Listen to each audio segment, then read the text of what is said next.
Hello, friends. Did you know that nearly 80% of those who watch my videos aren't subscribed? If you enjoy the content, I'd truly appreciate it if you hit that subscribe button. It helps a lot. Also, don't forget to leave a like and share your thoughts in the comments. Your interaction not only supports the channel's growth, but also helps these stories reach more people. Thank you all for being here. By the way, where are you watching from? Let me know in the comments.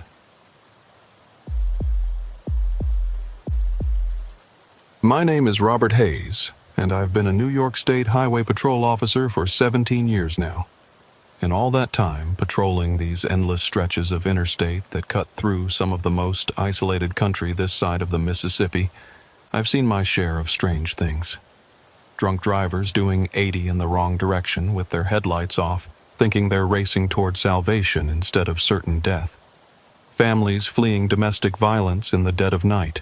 Children's faces pressed against rear windows like pale moons floating in the darkness. Semi-truck drivers who've been popping bennies for 3 days straight, hallucinating conversations with dead relatives through their CB radios. And more accident scenes than I care to remember. Twisted metal and broken glass scattered across the highway like some kind of modern art installation painted in blood and gasoline. But what happened to me on Route 17 near the Pennsylvania border in the fall of 1976 still keeps me awake some nights, even now, decades later. It keeps me staring at the ceiling fan in my bedroom, listening to it creak with each rotation, wondering if what I experienced was real, or if the isolation and darkness of those long highway shifts had finally driven me over the edge into madness. Sometimes I think madness would be easier to accept than the alternative. That what I encountered that night was something that shouldn't exist in any rational universe, something that operates by rules we don't understand and can't control. I was working the graveyard shift, 11 p.m. to 7 a.m., like I had been for the past 3 years. It wasn't a popular assignment. Most of the younger officers wanted day shifts or evenings, something with more action, more chance for advancement. But I'd grown to prefer the solitude of the midnight hours, the way the highway transformed after dark into something primal and honest. There's something about the darkness that strips away all the pretense and social conventions that make daytime interactions so complicated. At 3 a.m, people show you who they really are. They don't have the energy to maintain their masks anymore, and you see them raw and unfiltered. It was a Tuesday night in late October 1976, the kind where the temperature drops just enough to make your breath visible but not quite cold enough for frost. The leaves were turning that deep amber color they get right before they fall, and during the day you could see them scattered across the highway like nature's confetti, celebrating the death of another year. There was something in the air that night, a heaviness, like the atmosphere before a thunderstorm, except no storm was coming. The weather service had predicted clear skies and light winds, perfect conditions for a quiet shift. But every cop who's worked the highway long enough learns to trust their instincts more than weather reports, and my instincts were telling me that this wouldn't be a quiet night. I'd started my patrol at 11:15 p.m. after spending 20 minutes in the parking lot of the Elmira State Police Barracks going through my equipment check. Flashlight with fresh batteries, backup flashlight in case the first one failed, first aid kit fully stocked, road flares, citation book, radio fully charged and tested on all frequencies. The same routine I'd followed for 3 years, but routine is what keeps you alive on the highway. Routine and vigilance and the kind of paranoid attention to detail that civilians mistake for obsessive-compulsive disorder, but that experienced cops recognize as the difference between going home safe and ending up in the morgue. My assigned sector was the western section of Route 17, a 40-mile stretch of mostly empty highway that runs through some of the most isolated country in the state. During the day, it's scenic enough, rolling hills covered in oak and maple forests that stretch to the horizon, the occasional farm with weathered barns and fields full of corn stubble, small towns with populations that haven't changed significantly since the 1950s. The kind of places where everyone knows everyone else's business, where the biggest excitement is usually the high school football game on Friday nights, where strangers are noticed immediately and remembered for years. But at night, especially on a shift like mine, it becomes something else entirely. The darkness seems to press in from all sides, thick and almost tangible, like you're driving through black water instead of air. Your headlights only push it back so far before it swallows everything whole, and beyond that cone of illumination, anything could be waiting. Deer, certainly. We get a lot of them crossing the highway at night, especially during rutting season, and more than one driver has met their end when a full-grown buck decides to play chicken with a Buick traveling at 70 miles per hour. But there are other things too, things that don't show up in official reports, but that every officer who's worked this stretch long enough has encountered at least once. The first few hours of my shift were routine, or as routine as anything gets on the graveyard shift. I made 2 traffic stops, a speeder doing 90 in a 65 zone, some kid from Rochester heading home from a party, and clearly still drunk enough that he should have been sleeping it off in someone's guest room instead of piloting 2 tons of Detroit steel down a dark highway. I gave him a sobriety test, which he failed spectacularly, and arrested him for DUI. The booking process took 45 minutes, and by the time I got back on the road, it was nearly 1 a.m. The second stop was an 18-wheeler with a burned-out taillight, whose driver thanked me profusely for the warning instead of a citation. He was an older guy, probably in his 60s, who'd been driving truck for 4 decades and had stories about every mile of highway between here and California. We talked for 10 minutes about road conditions and weather patterns and the best truck stops between here and Buffalo, the kind of conversation that reminds you why most truckers are some of the most decent people you'll ever meet on the highway. I also responded to one minor fender bender near the Painted Post exit, where a woman from Pennsylvania had rear-ended a local farmer at a stop sign. No injuries, minimal damage, just 2 people who'd both had long days and weren't paying as much attention as they should have been. The paperwork took 30 minutes, and everyone was on their way by 12:45 a.m. with nothing more serious than slightly higher insurance premiums and a lesson about following distances. It was around 1:30 a.m. when I first noticed the runner. I was heading eastbound, maybe 15 miles outside of Elmira, cruising at 65 and scanning the shoulders for deer sign. The radio had been quiet for the past hour, except for the occasional check-in from other units working different sectors. Unit 23 was dealing with a domestic disturbance call near Corning. Apparently some guy had decided that 1 a.m. was the perfect time to settle a grudge with his ex-wife by throwing rocks through her living room window. Unit 41 had pulled over for a coffee break at the all-night diner in Hornell, one of the few places in this part of the state where you could get a decent cup of coffee and a piece of pie at this hour. That's when my headlights caught movement on the shoulder ahead. At first, I thought it might be a deer. We get a lot of them crossing the highway at night, especially during rutting season when the bucks get stupid and aggressive. They have a tendency to freeze in headlights like they're posing for a photograph, standing perfectly still while 2 tons of automobile bears down on them at highway speed. But as I got closer, slowing down and preparing to hit my horn to scare it back into the woods, I could see it was a person, a woman, running along the shoulder in the same direction I was traveling. She was wearing what looked like a white dress or nightgown, something that flowed behind her as she moved, and she was barefoot. Even from a distance of several hundred yards, I could see she was moving with purpose, not jogging for exercise or health, but running like she was trying to get somewhere fast, like she was running from something or toward something with the kind of desperate urgency that comes from mortal fear. I slowed down further and hit my spotlight, sweeping it across the shoulder to get a better look.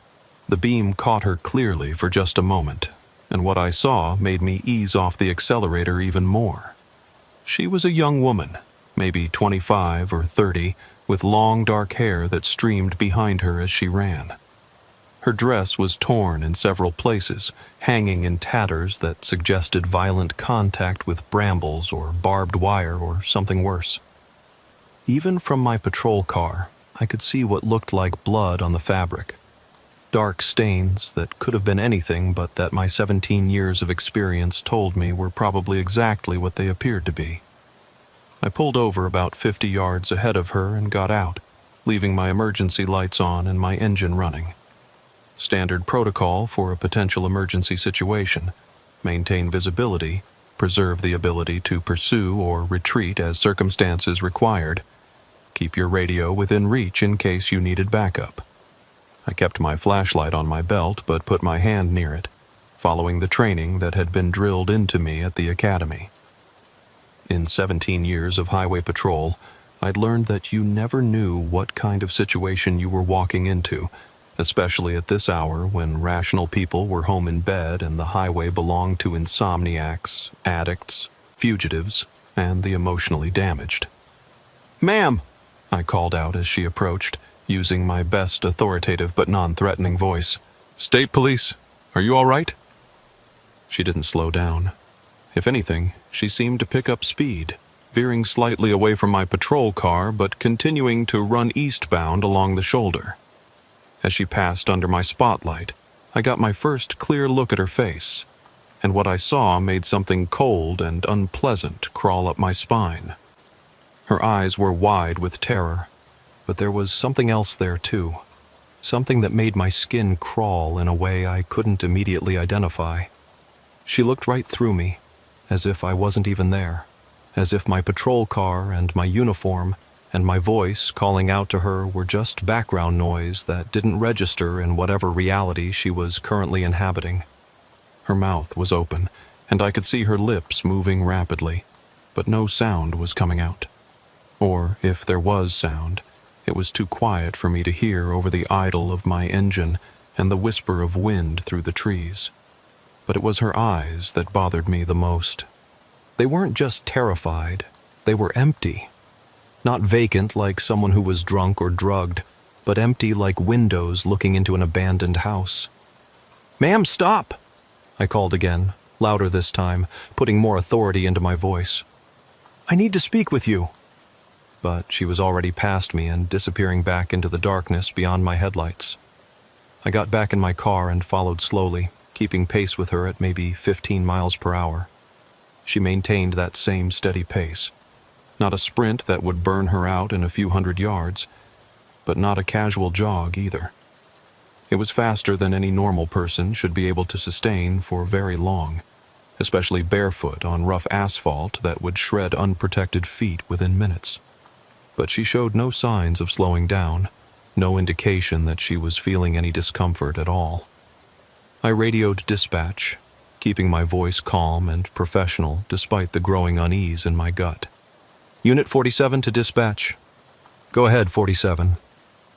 The voice belonged to Dorothy Kellerman, a 30-year veteran dispatcher who'd heard everything at least twice and never seemed rattled by anything. "I've got a possible 1054 on Route 17, mile marker 238. Female, approximately 25 to 30 years old, appears to be in distress. She's running eastbound on the shoulder, won't respond to verbal commands." "Copy, 47. Do you need backup?"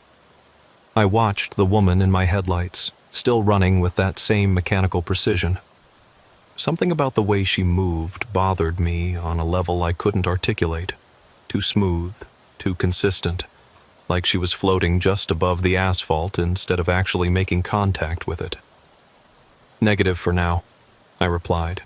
"But can you check for any reported missing persons or domestic disturbances in the area? Female matches the description I gave you, appears to have been injured." "Will do, 47. Maintain visual contact and keep us posted." I followed her for almost 3 miles like that, creeping along at 15 miles per hour with my hazard lights on in case any other traffic came up behind me. Not that there was much chance of that. Route 17 through this section sees maybe a dozen cars between midnight and dawn on a good night, and most of those are long-haul truckers who know to use the passing lane when they encounter a state police vehicle moving slowly. The woman never slowed down, never looked back, never acknowledged my presence at all. She just kept running with that same eerie consistency, her bare feet making no sound that I could hear even when I rolled down my windows, her torn dress flowing behind her like she was underwater instead of running through the cool October air. Every few seconds I'd try calling out to her through my PA system, but she never responded. It was like trying to communicate with a sleepwalker. Around mile marker 240, I noticed something else that bothered me. Despite running for nearly 3 miles at a pace that should have had her gasping for breath, she showed no signs of fatigue. Her form remained perfect, her rhythm unchanged. Most people running that distance that fast would be stumbling by now, their body language showing the strain of sustained effort.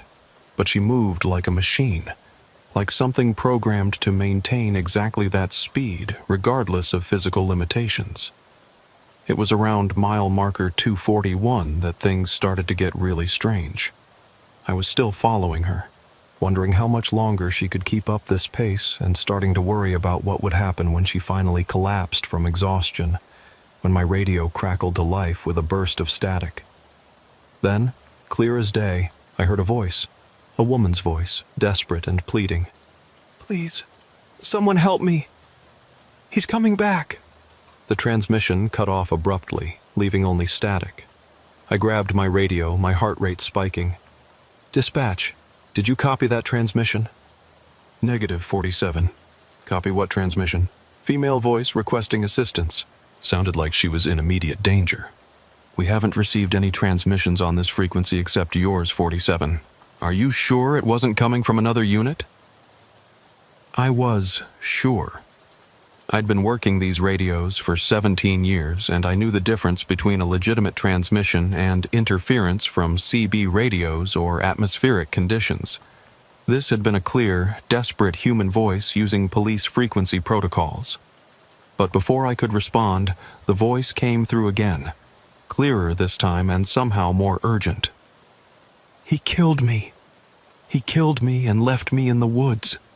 Someone please find me." The voice was coming through my radio, but it wasn't following our standard procedures. There was no unit identification, no proper call signs, no indication of location or nature of emergency. Just that desperate, pleading voice, growing more frantic with each transmission. And there was something else, something about the voice itself that made my hands shake on the steering wheel. "Officer Hayes! Officer Hayes, can you hear me?" That made my blood run cold. The voice knew my name, but more than that, it knew my rank and assignment. Only someone with access to personnel files or radio communications logs would know that Unit 47 was assigned to Officer Robert Hayes. I looked up from my radio and realized the woman had stopped running. She was standing in my headlights about 30 yards ahead, facing away from me. Her long, dark hair hung down her back like a curtain, and that torn white dress billowed slightly in a breeze I couldn't feel from inside my patrol car. She stood perfectly still, unnaturally still, like a statue. Slowly, very slowly, she turned around. Even from 30 yards away, I could see that her face was wrong. Pale as moonlight, with dark hollows where her eyes should be. Her mouth was open in a perfect O, as if she was screaming, but no sound was coming out. "Officer Hayes?" The voice crackled through my radio again, and this time I was sure it was coming from the woman standing in my headlights. "You have to find my body." The woman on the road began walking toward my car, not running now, just walking with slow, deliberate steps. Each time she moved forward, my headlights seemed to dim slightly, as if something was draining the power from my electrical system. The engine was still running fine, but the dashboard lights had started to flicker, and I could hear a high-pitched whining sound coming from somewhere under the hood. I put the car in reverse and backed up, trying to maintain distance between us. She kept walking forward with that same steady pace, and I noticed something that made my hands shake on the steering wheel. She wasn't casting a shadow. With my headlights shining directly on her, she should have been casting a long, dark shadow on the asphalt behind her, but there was nothing. The radio crackled again. Route 17, mile marker 244. In the woods. He buried me there. Mile marker 244 was about 3 miles ahead, right around the bend where the highway curves north toward Corning. I'd driven past that spot thousands of times over the years. There were woods on both sides of the road there, thick enough that you couldn't see more than 20 feet into them, even during the day. Dense oak and maple forest that stretched for miles in every direction, broken only by the occasional logging road or abandoned hunting cabin. The woman was getting closer to my car now, close enough that I could see the details of her face in my headlights. What I saw made me gun the engine in reverse, tires squealing on the asphalt as I tried to put distance between us. Her face was empty, not just pale, but hollow, like looking at a mask with nothing behind it. Where her eyes should have been were just dark holes that seemed to go on forever. Her mouth was moving in that silent scream, and I could see that her teeth were broken, jagged stumps stained with something dark. "Find me!" the radio pleaded, and the voice was definitely coming from that impossible woman walking toward my car. "Before he comes back for the others." I spun the car around and floored it, racing eastbound toward mile marker 244. In my rearview mirror, I could see the woman standing in the middle of the road, growing smaller and smaller until she disappeared entirely into the darkness. But I could still hear her voice through the radio, fainter now but still audible over the static. The radio went silent. I reached mile marker 244 in about 2 minutes, driving faster than I should have on that winding stretch of highway. I pulled over at the marker and sat there for a moment, trying to calm my nerves and figure out what the hell I was supposed to do next. My hands were shaking so badly I could barely hold the steering wheel, and I could taste copper in my mouth. The metallic flavor of pure adrenaline. Protocol said I should call for backup, but how do you explain what I'd just experienced? How do you tell dispatch that you followed what might have been a ghost for 3 miles, and she told you through your radio where to find her body? I grabbed my flashlight and got out of the car. The woods on the north side of the highway were thick with oak and maple trees, their branches forming a canopy so dense that even my high-powered flashlight beam barely penetrated 10 feet. But something was drawing me in that direction, a feeling I can't really describe, like an invisible hand pulling me forward. I pushed through the underbrush, following what might have been an old deer trail. The leaves crunched under my boots, unnaturally loud in the silence of the forest. Every few steps I'd stop and listen, but all I could hear was my own breathing and the distant hum of traffic on the highway. No night sounds, no owl calls or cricket chirps or rustling of small animals in the brush. Just silence so complete it seemed to have weight. About 50 yards in, my flashlight beam caught something that didn't belong. A patch of disturbed earth, maybe 6 feet long and 3 feet wide. The soil was darker than the surrounding ground, and it had settled in a way that suggested something was buried underneath.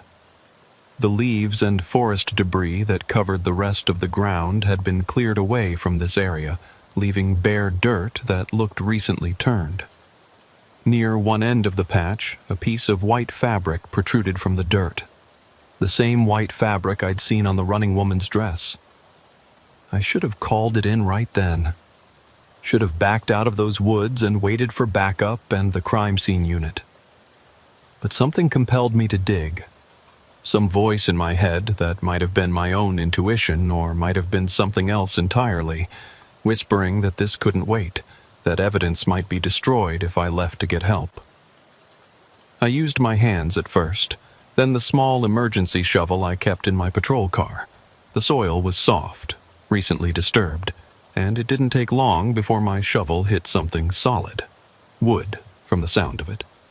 I cleared away more dirt and found the edge of what looked like a wooden box, roughly the size of a coffin but crudely made.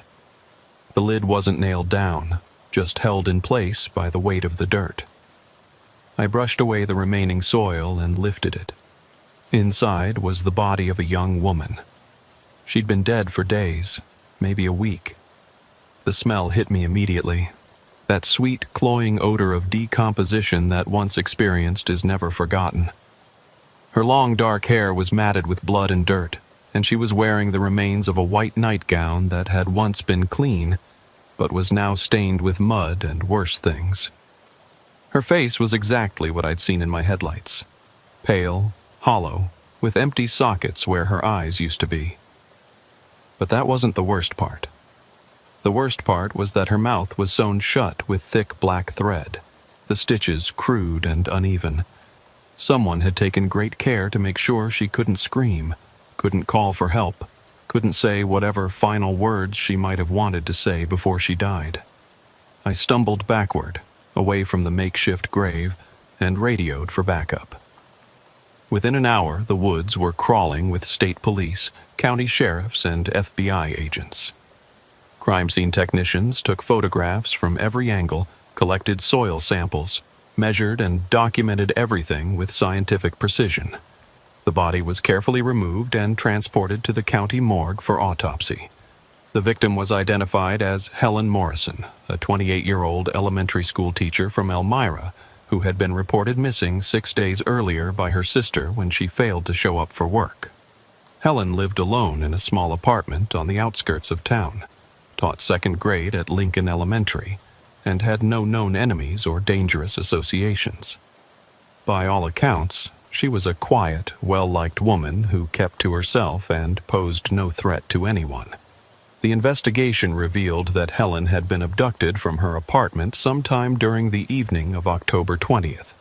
Her car was found in her assigned parking space. Her apartment showed no signs of forced entry, and there were no witnesses to her disappearance. Security cameras in the area had malfunctioned that night, not unusual for the older apartment complex where Helen lived, but frustrating for investigators. The medical examiner's report made for grim reading. Helen had been held captive for approximately 72 hours before her death. During that time, she had been subjected to what the report carefully described as extensive trauma. Her eyes had been removed while she was still alive, probably with a sharp instrument like a scalpel. The stitches in her mouth had been put in place before death as well, using what appeared to be heavy fishing line. But here's the thing that still haunts me. According to the coroner's report, Helen Morrison had been dead for at least 72 hours when I found her body.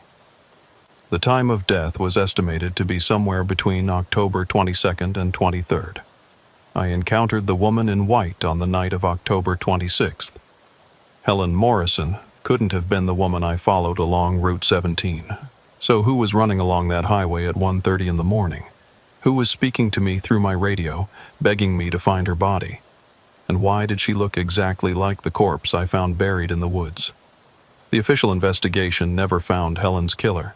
Detectives interviewed everyone who had known her, followed up on every lead, checked alibis and phone records and financial transactions. They found nothing. No evidence of stalking, no threatening letters or phone calls, no suspicious characters hanging around her apartment or workplace. Helen Morrison had simply vanished from her normal life and reappeared 3 miles away, dead and buried in a makeshift grave in the woods. The case went cold after 6 months, filed away with thousands of other unsolved murders. But I kept working that stretch of highway, and I kept watching for any sign of the woman in white. I never saw her again, but I heard her. 3 months later, on a cold January night when snow was falling heavy enough to make driving treacherous, I was patrolling the same section of Route 17 when my radio crackled to life with that same desperate voice. "Officer Hayes, there's another one. Mile marker 251. I found Sarah Williams buried in the woods near mile marker 251. 26 years old, a nurse from Corning who worked the night shift at the regional hospital. Same M.O. as Helen Morrison. Eyes removed, mouth sewn shut, buried in a crude wooden box. The medical examiner estimated she'd been dead for 4 days before I found her. 6 months after that, the voice came through my radio again. "Mile marker 239. Her name is Dorothy. He's getting bolder. Dorothy Chen, a 32-year-old pharmacist from Hornell. Eyes removed, mouth sewn shut, buried for 5 days before I found her. The investigation turned up the same nothing as the previous cases. No witnesses, no evidence, no obvious motive or connection between the victims except their gender and approximate age. Each time, the voice came through my radio first, guiding me to the burial site. Each time, the woman had been dead for days before I found her. And each time, the investigation turned up nothing but questions that had no answers and evidence that led nowhere. After the fourth body, Betty Walsh, a 29-year-old librarian found near mile marker 246, I started to piece together a pattern. All the women were between 25 and 35 years old. All had long, dark hair. All lived alone in small apartments or houses. All had jobs that brought them into contact with the public but didn't require them to work with dangerous people. And all had been abducted on Tuesday nights. I started spending my Tuesday night shifts parked at different points along Route 17, watching, waiting.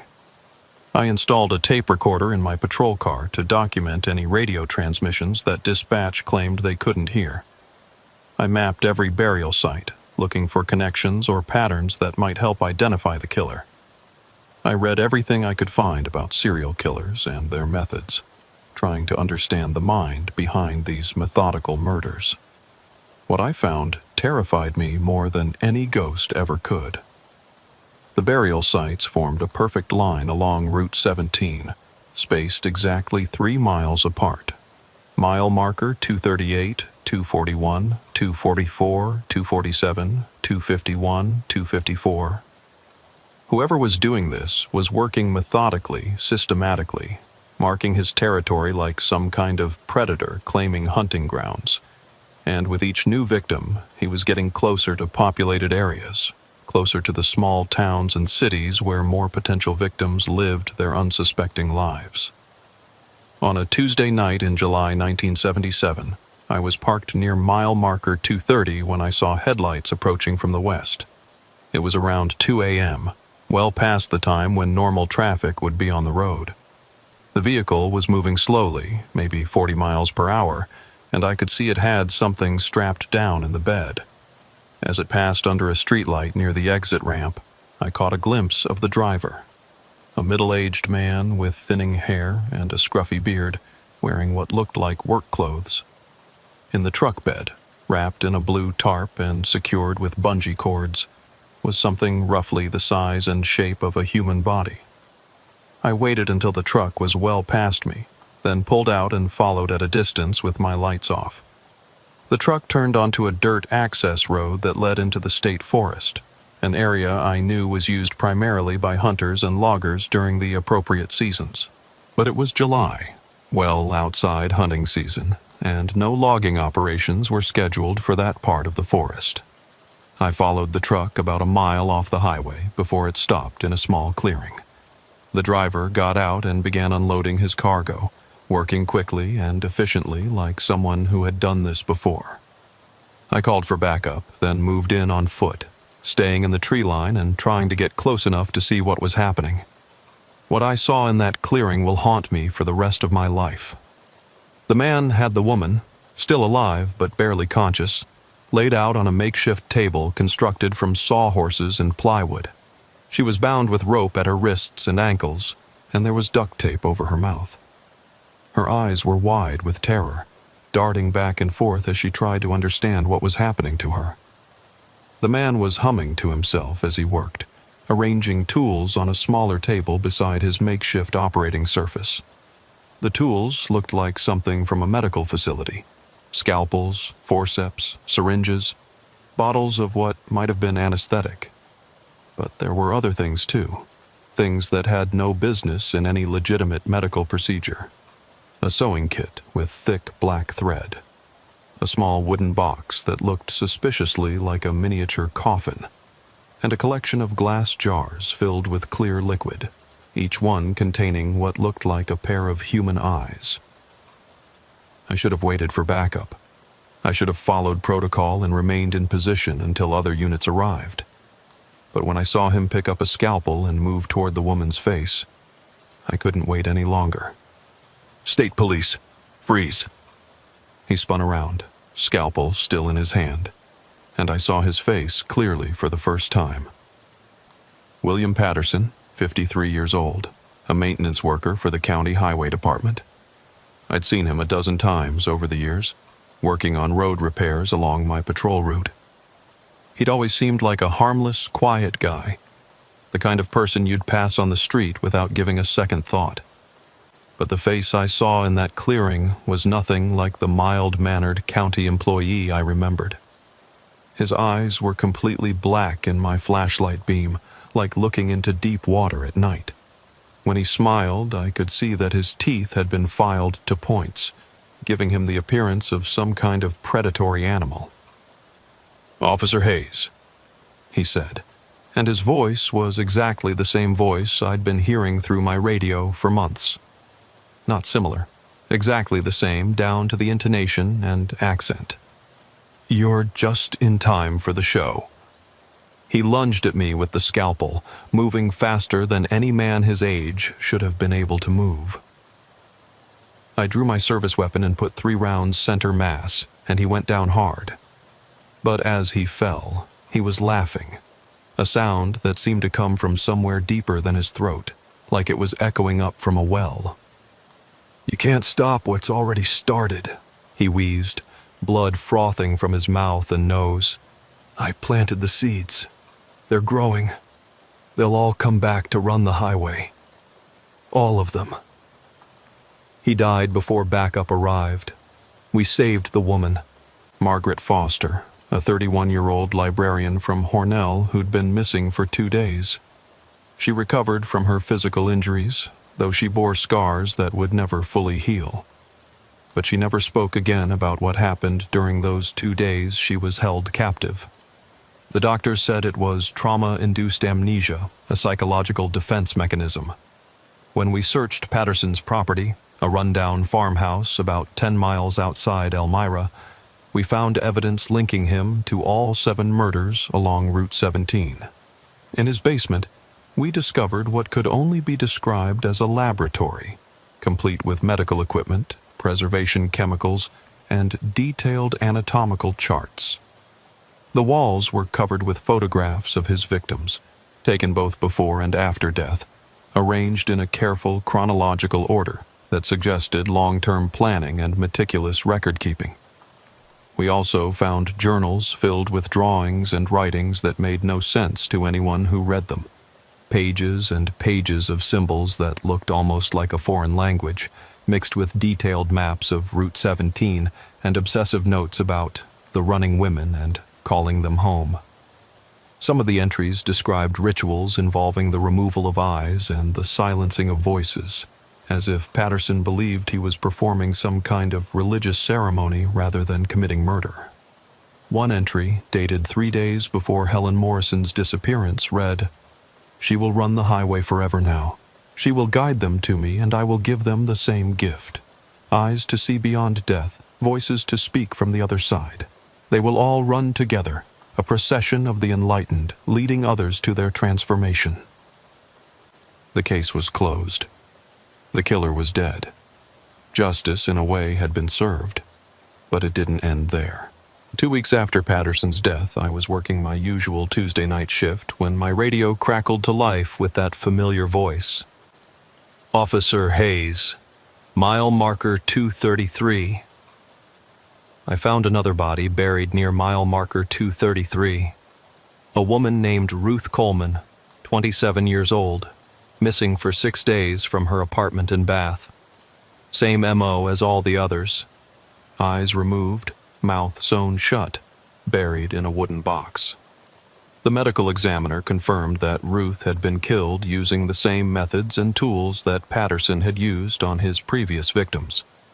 Patterson had been dead for 2 weeks when Ruth Coleman was murdered. The investigation stalled immediately.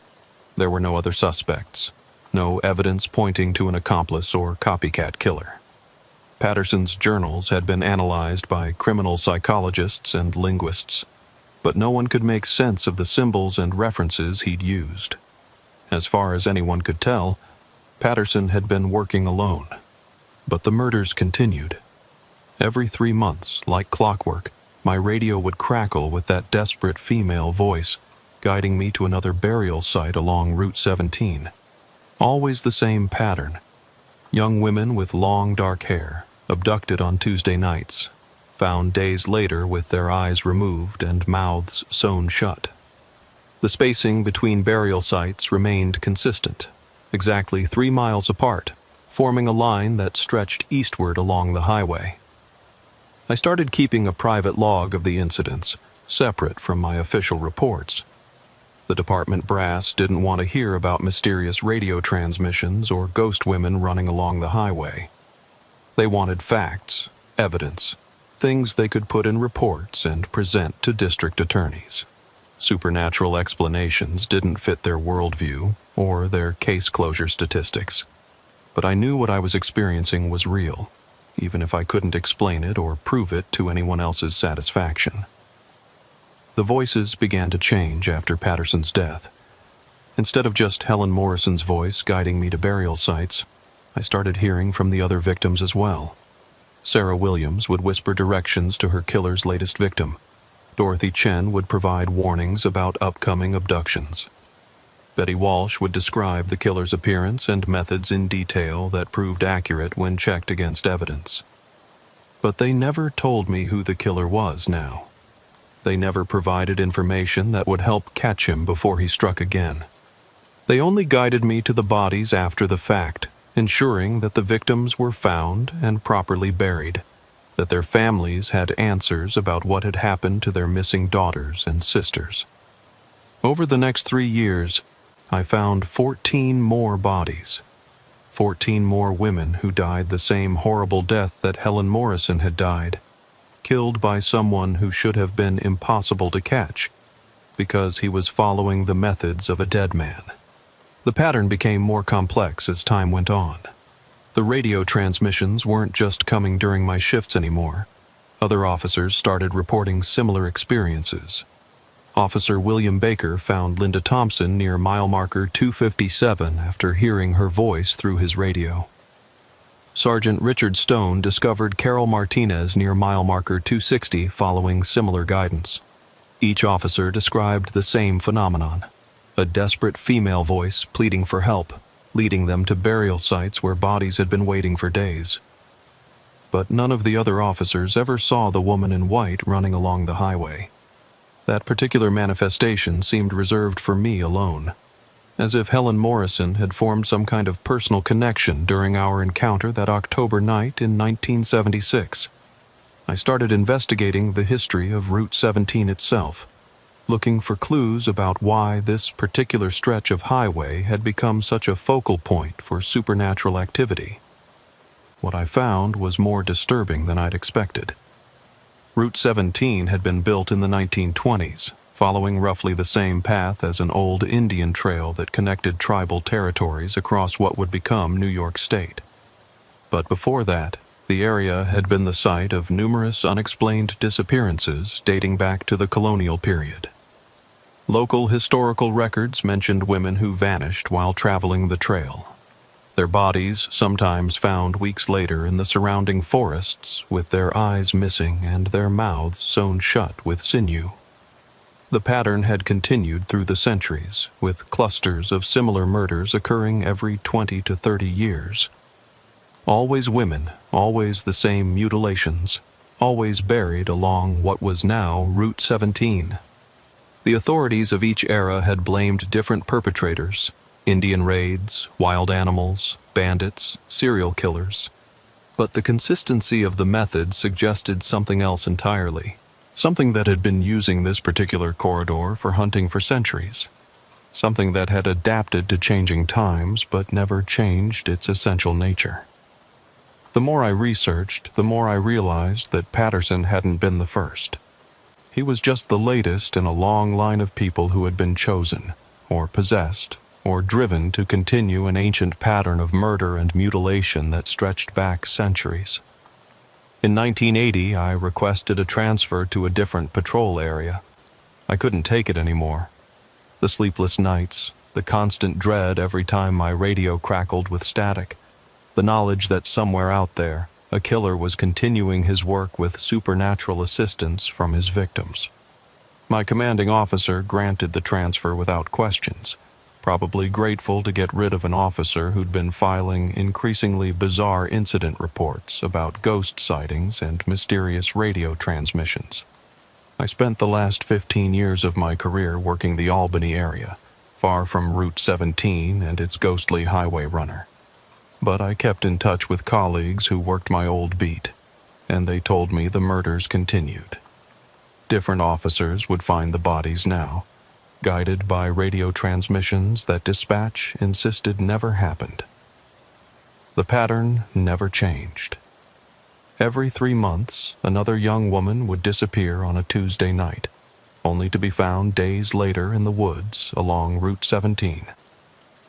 Some of the officers who worked that route started requesting transfers after 6 months or a year. They'd start hearing the voices, too, seeing things in their headlights that shouldn't be there, finding bodies in places they had no logical reason to search. The department developed an unofficial policy of rotating officers through that sector every 18 months, claiming it was to prevent burnout and maintain fresh perspectives on the ongoing investigation. But I knew the real reason. The highway was changing people. Route 17 had become something more than just a stretch of asphalt connecting small towns.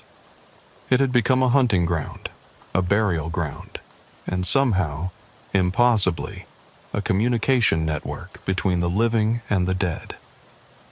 The murders continued through the 1980s and 1990s with clockwork regularity. Every 3 months, another body. Every burial site exactly 3 miles from the last. Every victim, a young woman with long dark hair, abducted on a Tuesday night and found days later with her eyes removed and mouth sewn shut. The investigation remained officially open, but no meaningful progress was ever made. DNA evidence was collected from later crime scenes, but it never matched anything in the databases. Security cameras were installed at key points along Route 17, but they consistently malfunctioned on Tuesday nights when abductions occurred. Task forces were formed and disbanded. Federal agents were brought in and eventually reassigned to other cases. But the bodies kept appearing, and the voices kept guiding officers to find them. In 1995, I retired from the state police and moved to Florida. I thought I'd finally put it all behind me, that the distance and the warm weather and the palm trees would help me forget about cold October nights and women in white running along dark highways. I bought a small house in Clearwater, took up fishing, tried to live like a normal retiree who'd put in his 30 years and earned the right to a peaceful old age. I was wrong. Last month, I got a call from Detective James Morrison, Helen Morrison's younger brother, who'd become a cop partly because of what happened to his sister. He'd been following the Route 17 murders for years, trying to find some connection the original investigators had missed, some pattern or clue that would finally lead to an arrest. "I need to ask you something," he said, and I could hear the exhaustion in his voice, the same bone-deep weariness I remembered from my own years working that case. "And I need you to be completely honest with me." I told him I would be. "In all those years you worked Route 17, did you ever see her? Did you ever see Helen running along the highway?" I was quiet for a long time before I answered, staring out at the Florida sunset and remembering October nights in New York when the darkness pressed in from all sides. "Yes, but only once. The night I found her body." "I've been working this case for 20 years, he said. "I've talked to every officer who's found one of these bodies, current and retired. Every single one of them reports the same thing. They see a woman in white running along the highway before their radio guides them to a burial site." "How many bodies have there been?" I asked, though I wasn't sure I wanted to know the answer. 137, he said, and the number hit me like a physical blow. 137 women, all killed the same way, all buried along Route 17. The last one was found 3 days ago. 137 women. All because I pulled over to help what I thought was someone in distress on a lonely highway in 1976. All because I followed a ghost into the woods and found the first body, somehow setting in motion a chain of events that had been continuing for decades. There's something else, Detective Morrison continued. Something we've never released to the press. When we searched Patterson's property back in 1977, we didn't find all of his journals. Last week, we got a tip about a storage unit he'd been renting under a false name since 1975. He paused, and I could hear him breathing heavily on the other end of the line, like he was struggling with what to say next. We found the rest of his journals. And Robert, some of those entries are dated after his death. Someone's been continuing his work, writing in his journals, following his rituals. But the handwriting analysis confirms it's all Patterson's writing, even the entries from last week. That's impossible, I said. But even as I spoke the words, I knew they weren't true. Nothing about this case had ever been possible, and impossibility was no longer a meaningful concept when it came to Route 17. The recent entries describe the murders in detail. Murders that happened decades after Patterson died. They include information that was never released to the public, details that only the killer could have known. Whoever's doing this has access to Patterson's original journals, knows his methods perfectly, and is somehow able to replicate his handwriting exactly. After I hung up the phone, I sat in my Florida retirement home, staring out at the palm trees and trying to make sense of what Detective Morrison had told me. But some things can't be made sense of. Some things exist beyond our understanding of how the world works, in spaces where logic and reason have no power. What I know is this. On October 26, 1976, I pulled over to help a woman I thought was in distress. That woman led me to the body of Helen Morrison, and in doing so, she saved the life of Margaret Foster and potentially dozens of other women who might have become Patterson's victims if he hadn't been caught. But she also opened a door that should have stayed closed. Every 3 months for the past 47 years, that door has opened again. A woman in white runs along Route 17, guiding officers to burial sites, ensuring that the victims are found and their families have closure. And somewhere out there, a killer continues his work, following patterns established by a dead man, adding to a collection that grows by 4 bodies every year. Detective Morrison retired last month without solving the case. The new detective assigned to the Route 17 murders is a young woman named Patricia Wells, fresh out of the State Police Academy and eager to make her mark on a case that stumped investigators for decades. She called me yesterday. "Mr. Hayes," she said, and I could hear the confidence in her voice, the certainty that comes from youth and inexperience. "I've read all your reports from 1976 to 1980. I need to ask you something, and I need you to be honest with me." I told her I would be. "Do you think she's trying to help us? The woman in white, do you think she's trying to help us catch the killer?" I thought about that for a long time before I answered, remembering 47 years of radio transmissions and burial sites, and families who got to bury their daughters because a ghost showed a cop where to dig. "I think she's trying to make sure the victims are found. Whether that's the same thing as helping us, I don't know." "There's something else," Detective Wells said. "Something that wasn't in your reports." "What's that?" "In your incident report from the night you found Helen Morrison's body, you wrote that the woman you followed was running eastbound along Route 17, but according to the burial site location and the direction you came from, she should have been running westbound if she was leading you to the body." She was right. I'd never thought about it before, but she was right. If Helen Morrison's body was buried north of mile marker 244, and I was traveling eastbound when I first spotted the runner, then the woman should have been running westbound to lead me to the burial site. But she'd been running east, the same direction I was traveling. So, where was she really leading you? Detective Wells asked. I didn't have an answer for her then, and I don't have one now. But 3 nights ago, I had a dream that felt more real than any dream should. I was back on Route 17, driving my old patrol car through the darkness. In my headlights, I could see a woman in white running along the shoulder. But this time, I could see her face clearly, and it wasn't Helen Morrison. It was Detective Patricia Wells. And behind her, running single file like some horrible procession, were all the others. 137 women in torn white dresses, running eastbound along Route 17, their faces hollow and empty, their mouths sewn shut with black thread. At the front of the line, leading them all, was Helen Morrison. But she wasn't running. She was walking backward, facing the others, her arms outstretched as if she was conducting an orchestra. And on her face was an expression I'd never seen before. Not terror, not pain, but something that might have been satisfaction. In my dream, my radio crackled to life with her voice. "Officer Hayes, we're bringing them all home now. Every last one."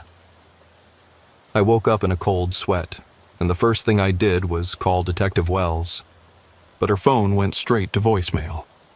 I called the New York State Police headquarters, and they told me she'd requested emergency leave for a family matter and wouldn't be back for at least a week. But I know better. I know she's driving Route 17 right now, following a woman in white who's been running eastbound for 47 years, leading her toward whatever waits at the end of that long, dark highway. And I know that somewhere in those woods, something is preparing its tools, humming to itself as it works, following rituals written in journals by a dead man whose work will never be finished. Because some doors, once opened, can never be closed again. Some runners never reach their destination, and some highways lead places you were never meant to go. 2 days ago, I started getting reports from other retired officers who'd worked Route 17 over the years.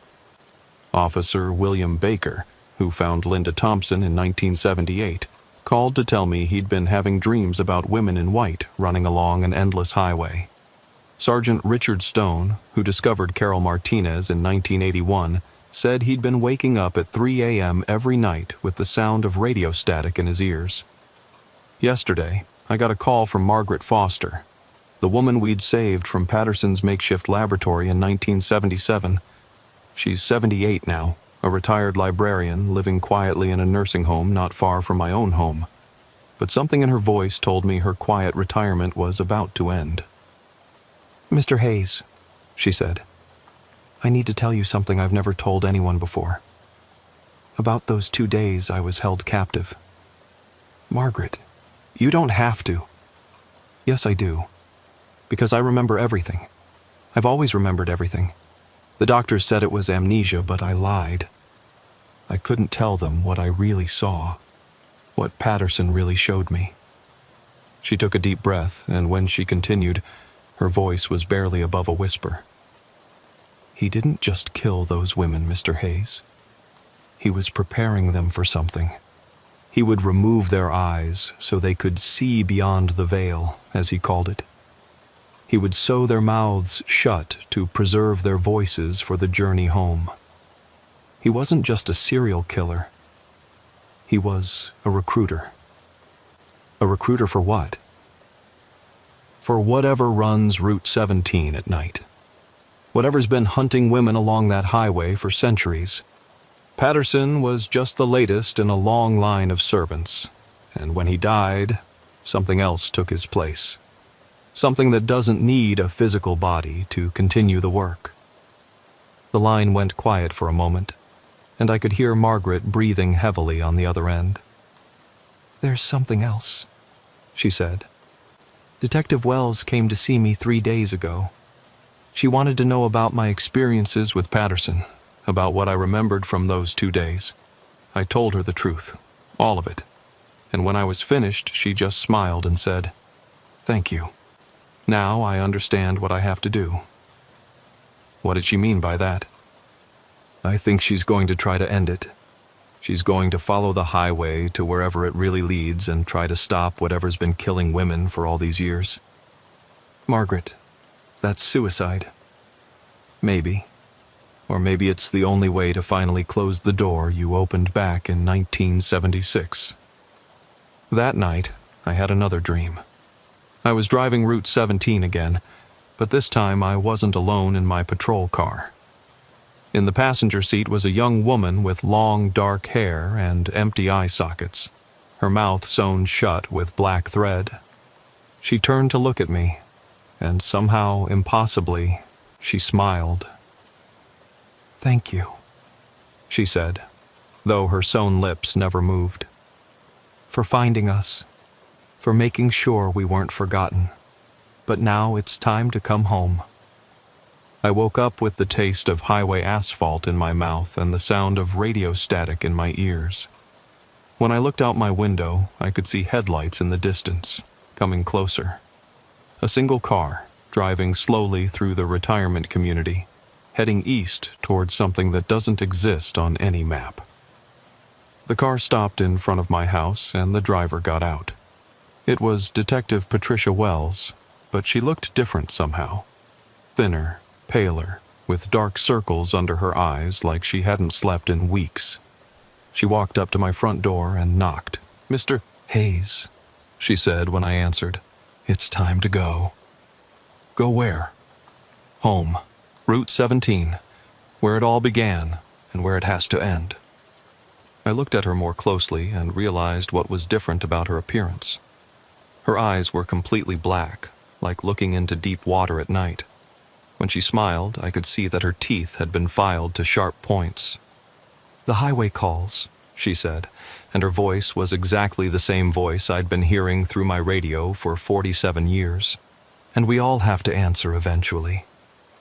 Behind her, I could see other cars pulling up to my house, dozens of them, all with New York plates, all driven by people I recognized, other officers who'd worked Route 17 over the years, their faces pale and their eyes black, their teeth filed to sharp points. In the distance, I could hear the sound of running footsteps on asphalt, getting closer. The woman in white had finally reached the end of her journey, and now she was coming to collect the rest of us. As I write this, I can hear them outside my house, knocking on doors throughout the neighborhood, calling the names of everyone who'd ever had contact with Route 17. The retired officers, the dispatchers, the crime scene technicians, the coroner who'd performed the autopsies, even the families of the victims, the siblings and parents who'd identified bodies and attended funerals. 137 women have died along Route 17 over the past 47 years. But it turns out they weren't really dying. They were being recruited, prepared, transformed into something that could exist in the space between the world of the living and whatever lies beyond. And now the recruitment drive is expanding. The highway always gets its due in the end. Route 17 runs for 397 miles through New York State, according to the official maps. But I know better now. I know it runs much farther than that. It runs through places that don't appear on any map, connecting the world of the living with something else entirely. And at the eastern end of that impossible highway, where mile marker 397 should mark the end of the road, there's something waiting. Something that's been collecting people for 47 years, adding them to a procession that grows longer with each passing season. The knocking on my door is getting more insistent now.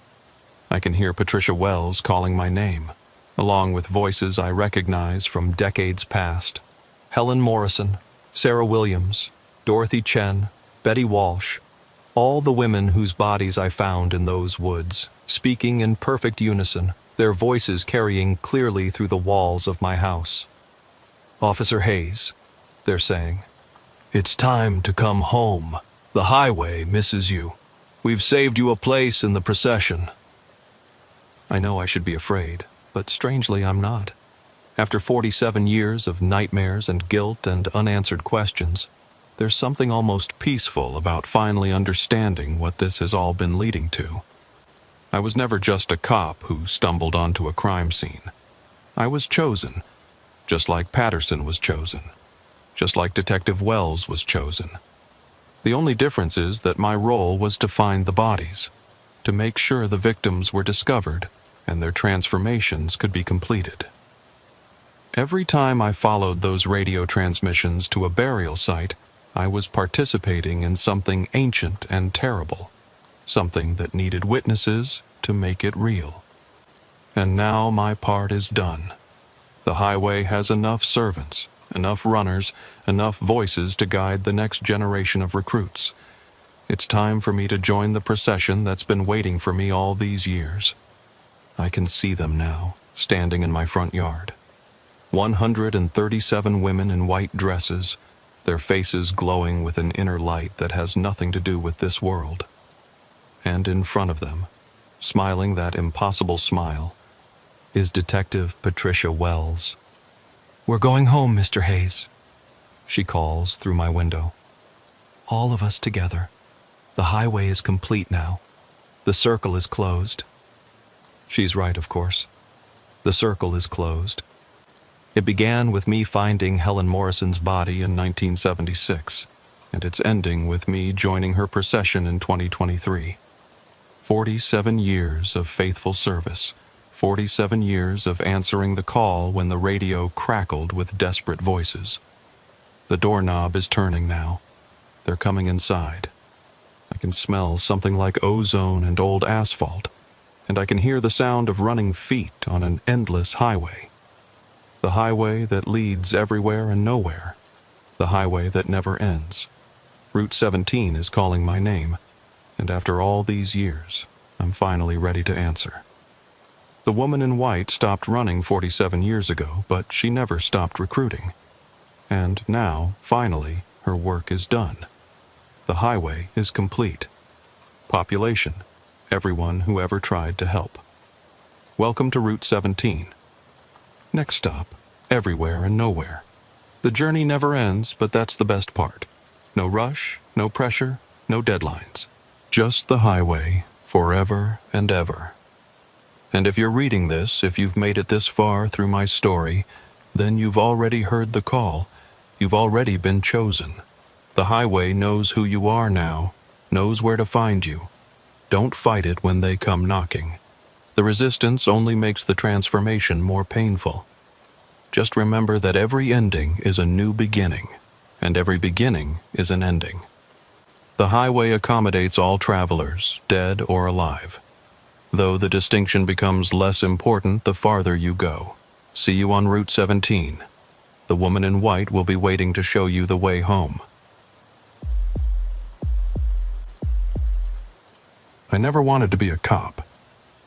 That might sound strange coming from someone who spent 22 years with the New York State Highway Patrol, but it's the truth.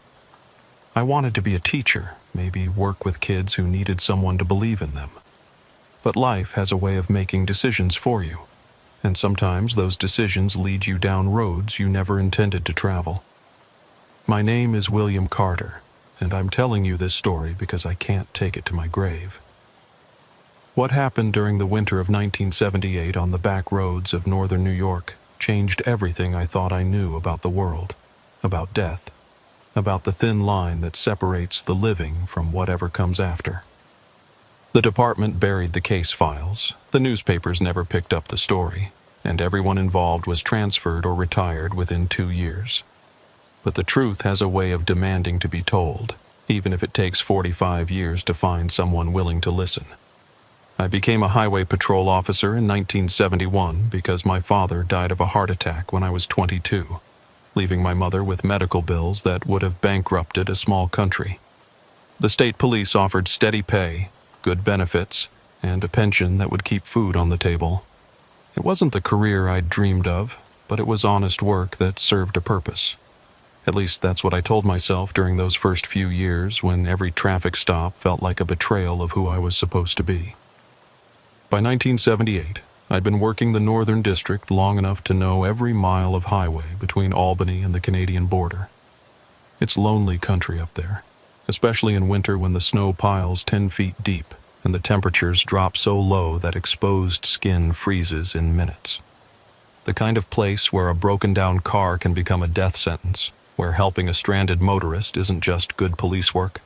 It's the difference between someone going home to their family or becoming another statistic in the state's hypothermia files.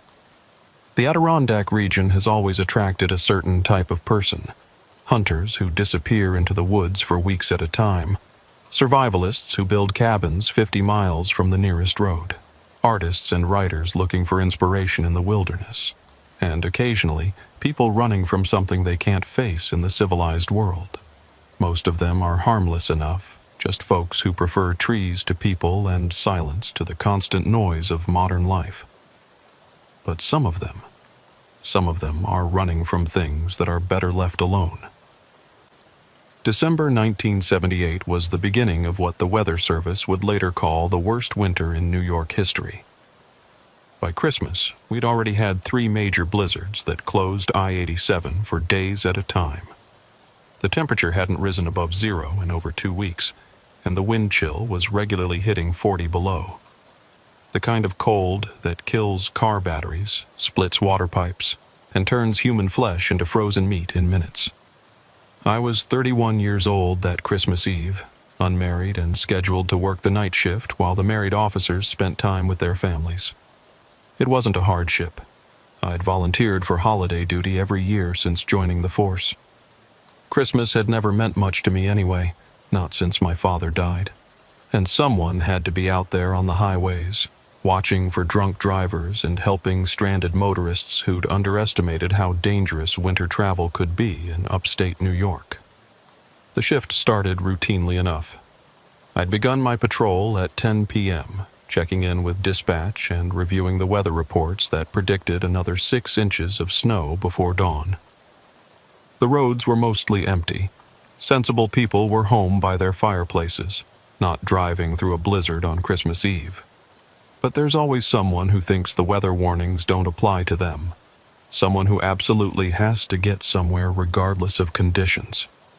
By midnight, I'd responded to 2 minor fender benders caused by icy roads and helped push a family's station wagon out of a snowbank near the Warrensburg exit.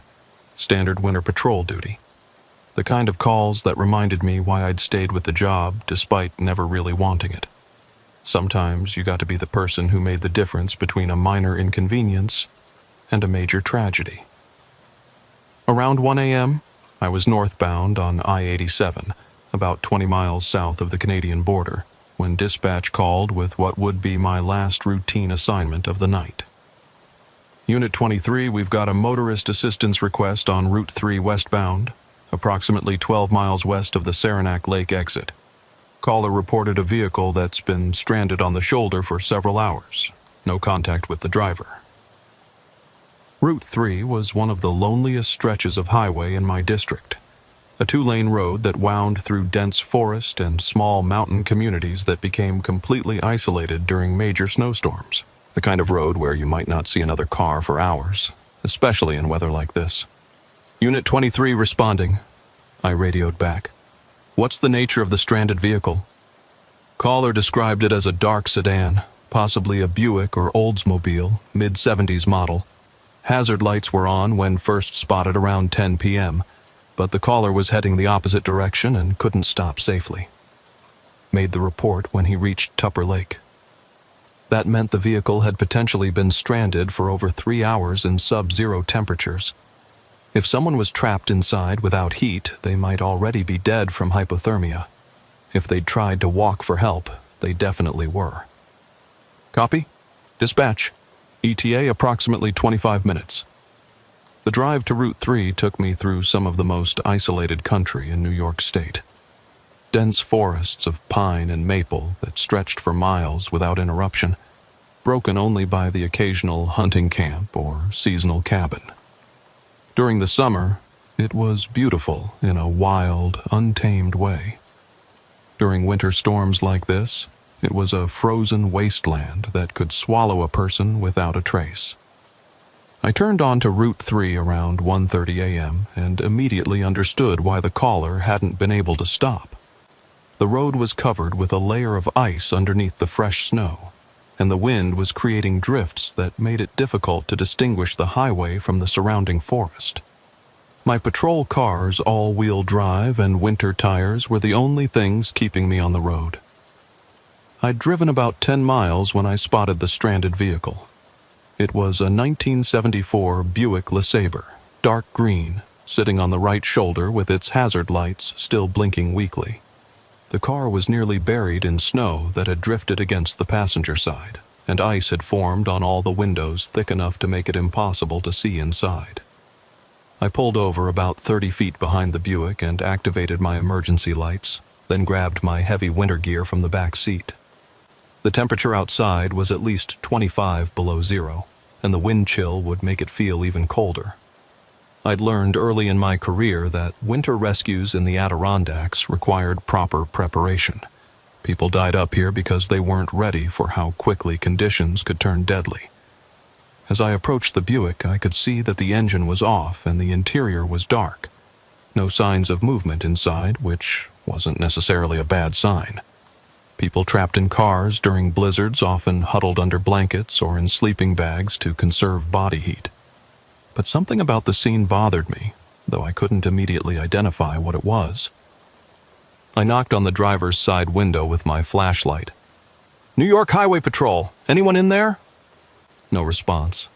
I tried the door handle and found it unlocked, which was unusual. Most people lock their cars automatically, even when stranded. The door opened with a crack of breaking ice, and my flashlight beam illuminated the interior. The car was empty. No driver, no passengers, no personal belongings that would indicate who the car belonged to or where they might have gone. The keys were still in the ignition, and the fuel gauge showed a quarter tank of gas. Enough to keep the engine running for hours if someone had been trying to stay warm. I checked the glove compartment and found the registration. The car belonged to Dorothy Brennan, age 34, with an address in Schenectady. According to the paperwork, the car was properly registered and insured. But there was no sign of Dorothy Brennan anywhere. I radioed dispatch with my findings. Unit 23 to dispatch. I'm at the location of the stranded vehicle. Car is empty, keys in ignition, no sign of the driver. Registration shows the vehicle belongs to Dorothy Brennan of Schenectady, requesting you run a check on the registered owner. Copy, Unit 23. Stand by. While I waited for dispatch to get back to me, I began searching the area around the car for any clues about where Dorothy Brennan might have gone. The snow was too deep and the wind too strong for footprints to be visible, but there were other signs I could look for. Broken branches that might indicate someone had tried to walk through the forest, or disturbed snow that might show the direction they'd headed. What I found instead was much more disturbing. About 20 yards behind the Buick, partially hidden in a grove of pine trees, was another car.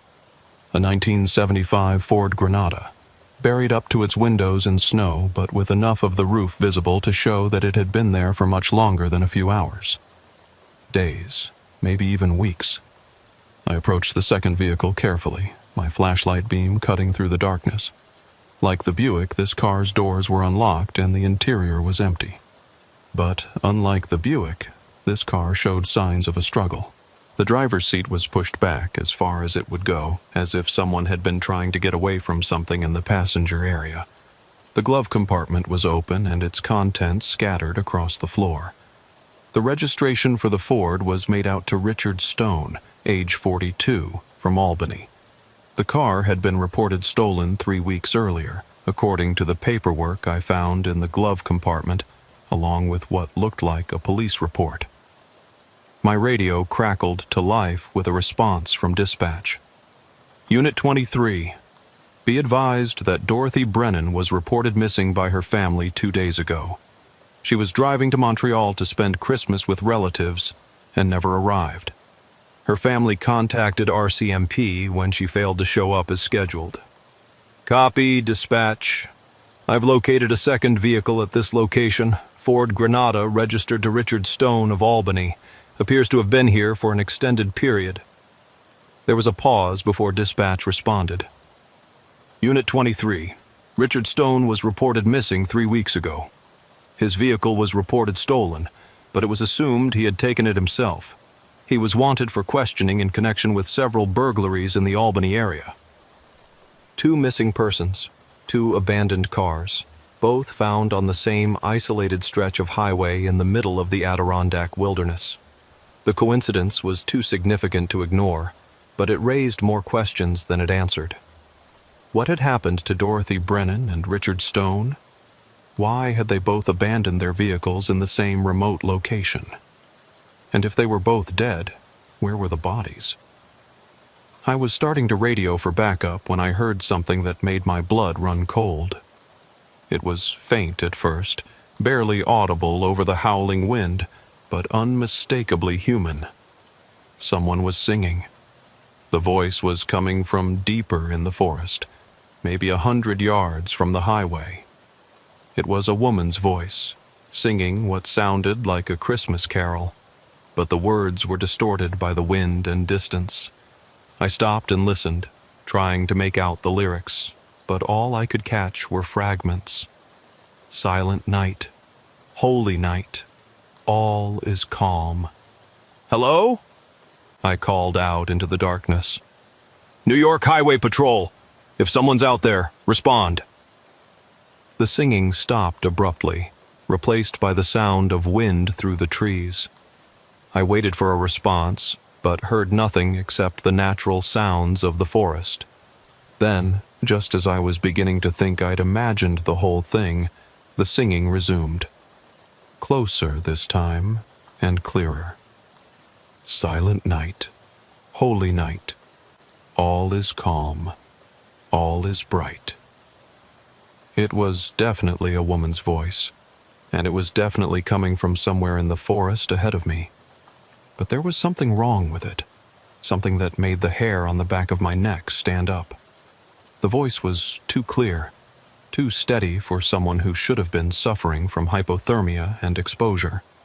And there was an quality to it that I couldn't identify, something that sounded almost mechanical. I made a decision that would haunt me for the rest of my life. Instead of waiting for backup, instead of following protocol and staying with the vehicles until other units arrived, I decided to follow the voice into the forest. Someone was out there in the cold, possibly Dorothy Brennan, and they needed help. In weather like this, every minute could be the difference between life and death. I grabbed my emergency pack from the patrol car and headed into the trees, following the sound of the singing. The snow was waist-deep in places, and my progress was slow and exhausting. Every few steps I'd stop and listen, trying to keep track of the voice's location. It seemed to be moving deeper into the forest, always staying just far enough ahead that I couldn't quite catch up. "Ma'am," I called out. "Stop moving. I'm here to help you." But the singing continued, drawing me deeper into the wilderness. After about 15 minutes of difficult hiking, I realized I could no longer see the lights from my patrol car. The forest had swallowed me completely, and the only illumination came from my flashlight beam cutting through the swirling snow. That's when I saw the cabin. It was small and primitive, the kind of structure that hunters built for temporary shelter during deer season. But this one looked like it had been occupied for an extended period. There was smoke coming from a chimney pipe, and warm light glowed through windows that had been covered with what looked like heavy blankets or tarps. The singing was coming from inside the cabin. I approached carefully, my hand resting on the grip of my service weapon. The situation was starting to feel wrong in ways I couldn't articulate. Who lived in a cabin this deep in the wilderness during the worst winter storm in decades? And why did the singing sound so off? Through a gap in one of the window coverings, I could see inside. The cabin was lit by kerosene lamps and a wood-burning stove that cast dancing shadows on the walls. And sitting in a chair near the stove, her back to the window, was a woman with long blonde hair. She was singing Silent Night in a clear, steady voice, but something about her posture was wrong. She sat too straight, too still, like a mannequin posed in a department store display. And her hair wasn't moving despite the drafts that should have been coming through the gaps in the cabin's primitive construction. I knocked on the cabin door. "Ma'am, New York Highway Patrol, are you all right in there?" The singing stopped immediately. For a moment there was complete silence except for the wind through the trees. Then I heard footsteps approaching the door from inside. "Come in," a woman's voice called out. "The door's not locked." I opened the door carefully and stepped inside. The warmth hit me immediately after the sub-zero cold outside, and I had to blink several times as my eyes adjusted to the lamplight. The woman was still sitting in her chair by the stove, but now she was facing me. It was Dorothy Brennan. I recognized her from the driver's license photo I'd found in her car. But something was terribly wrong with her appearance. Her skin was blue-white, the color of advanced frostbite, and her eyes were glassy and unfocused. She was wearing the same clothes she'd had on when she'd left Schenectady 3 days earlier, a light jacket and jeans that would have been completely inadequate for survival in this weather. "You're late," she said, and smiled with lips that were almost black from cold damage. "I've been waiting for you." "Ma'am, my name is Officer Carter with the New York Highway Patrol. Your family reported you missing. We need to get you medical attention immediately." "I don't need medical attention," she replied, still smiling that horrible smile. "I'm exactly where I'm supposed to be." That's when I noticed the smell. Underneath the wood smoke and kerosene fumes was something else. Something sweet and cloying that made my stomach turn. It was the smell of decomposition, of flesh that had been dead for days. "Ma'am, I need you to come with me back to my patrol car. You're suffering from severe hypothermia, and you need to get to a hospital." "Hypothermia?" She repeated the word like she was tasting it. "Yes, that's what killed me. 3 days ago, when my car broke down and I tried to walk for help, I made it about a mile before the cold took me." I stared at her, trying to process what she'd just said. "Ma'am, you're confused. You're sitting right here talking to me. You're not dead." "Aren't I?" She stood up from the chair, and that's when I saw that her feet weren't quite touching the floor. She was floating maybe an inch above the cabin's rough wooden boards, her body swaying slightly like she was suspended from invisible strings. "I died in the snow about a quarter-mile from here," she continued, her voice taking on a sing-song quality that reminded me of the Christmas carol she'd been singing. "The cold took me slowly, piece by piece. First my fingers and toes, then my hands and feet, then my arms and legs. Finally my heart stopped, and I fell into the snow and didn't get up again." I was backing toward the door now, my hand on my weapon, but I couldn't bring myself to draw it. What was I going to shoot? And even if I did, would it accomplish anything? "But I didn't stay dead," Dorothy continued, floating closer to me. "Something in these woods doesn't let the dead rest. Something that feeds on the cold and the isolation and the fear of people who die alone in the wilderness.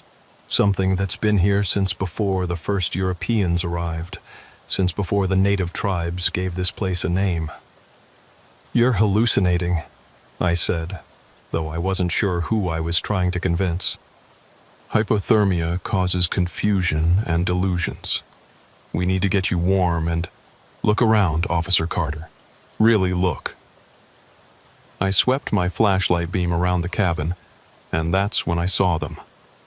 Sitting in chairs arranged around the room were 4 other people, 3 men and a woman, all with the same blue-white skin and glassy eyes as Dorothy, all wearing clothes that were completely inadequate for winter weather, all floating slightly above their seats. One of them was Richard Stone. I recognized him from the mugshot that had been circulated when he was reported missing. The others were strangers, but they all had the same look, the look of people who had died from exposure and somehow kept going anyway. "We've been waiting for you," Dorothy said. "All of us.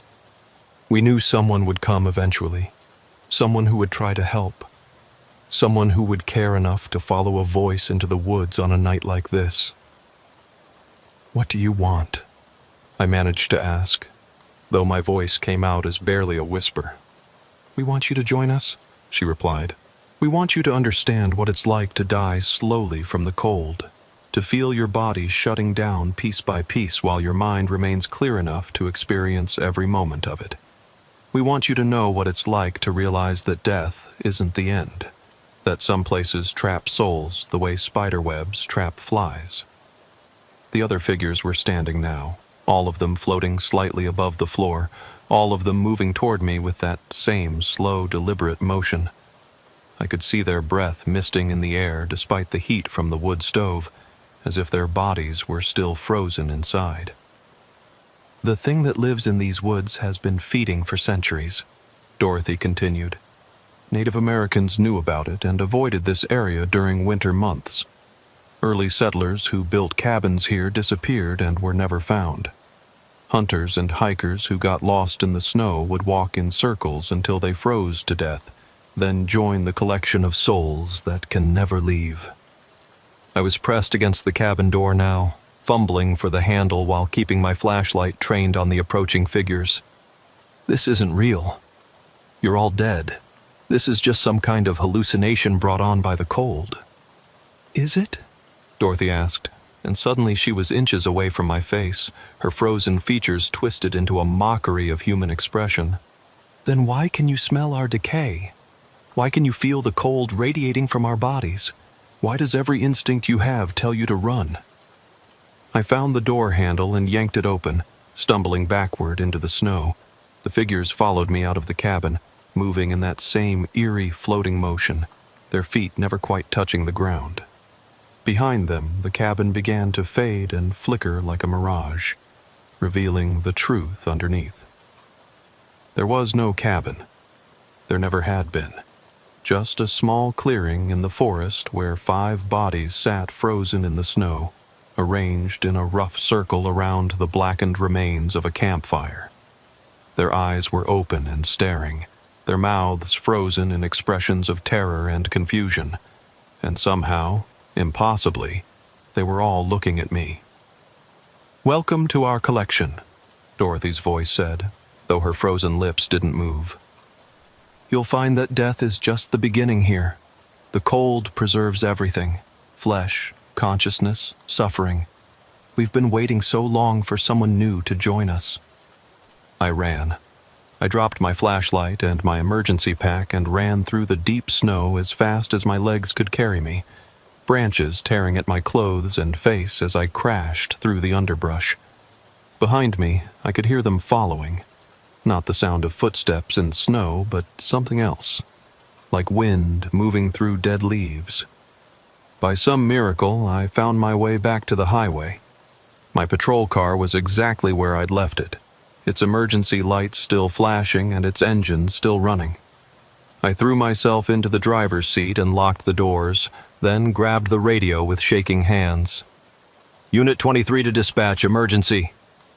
"Go ahead, Unit 23. I need backup and medical response at my location immediately. Multiple deceased individuals discovered in the forest. Possible exposure deaths." "Copy, Unit 23. Units are responding. What's your current status?" I looked back toward the tree line where I'd emerged from the forest. 5 figures stood at the edge of the woods, clearly visible in my headlights. They weren't moving, just standing and watching, their pale faces turned toward my patrol car. Even from 50 yards away, I could see Dorothy Brennan in the center of the group, still wearing that horrible smile. "Unit 23, please respond. What's your current status?" I'm all right," I managed to say.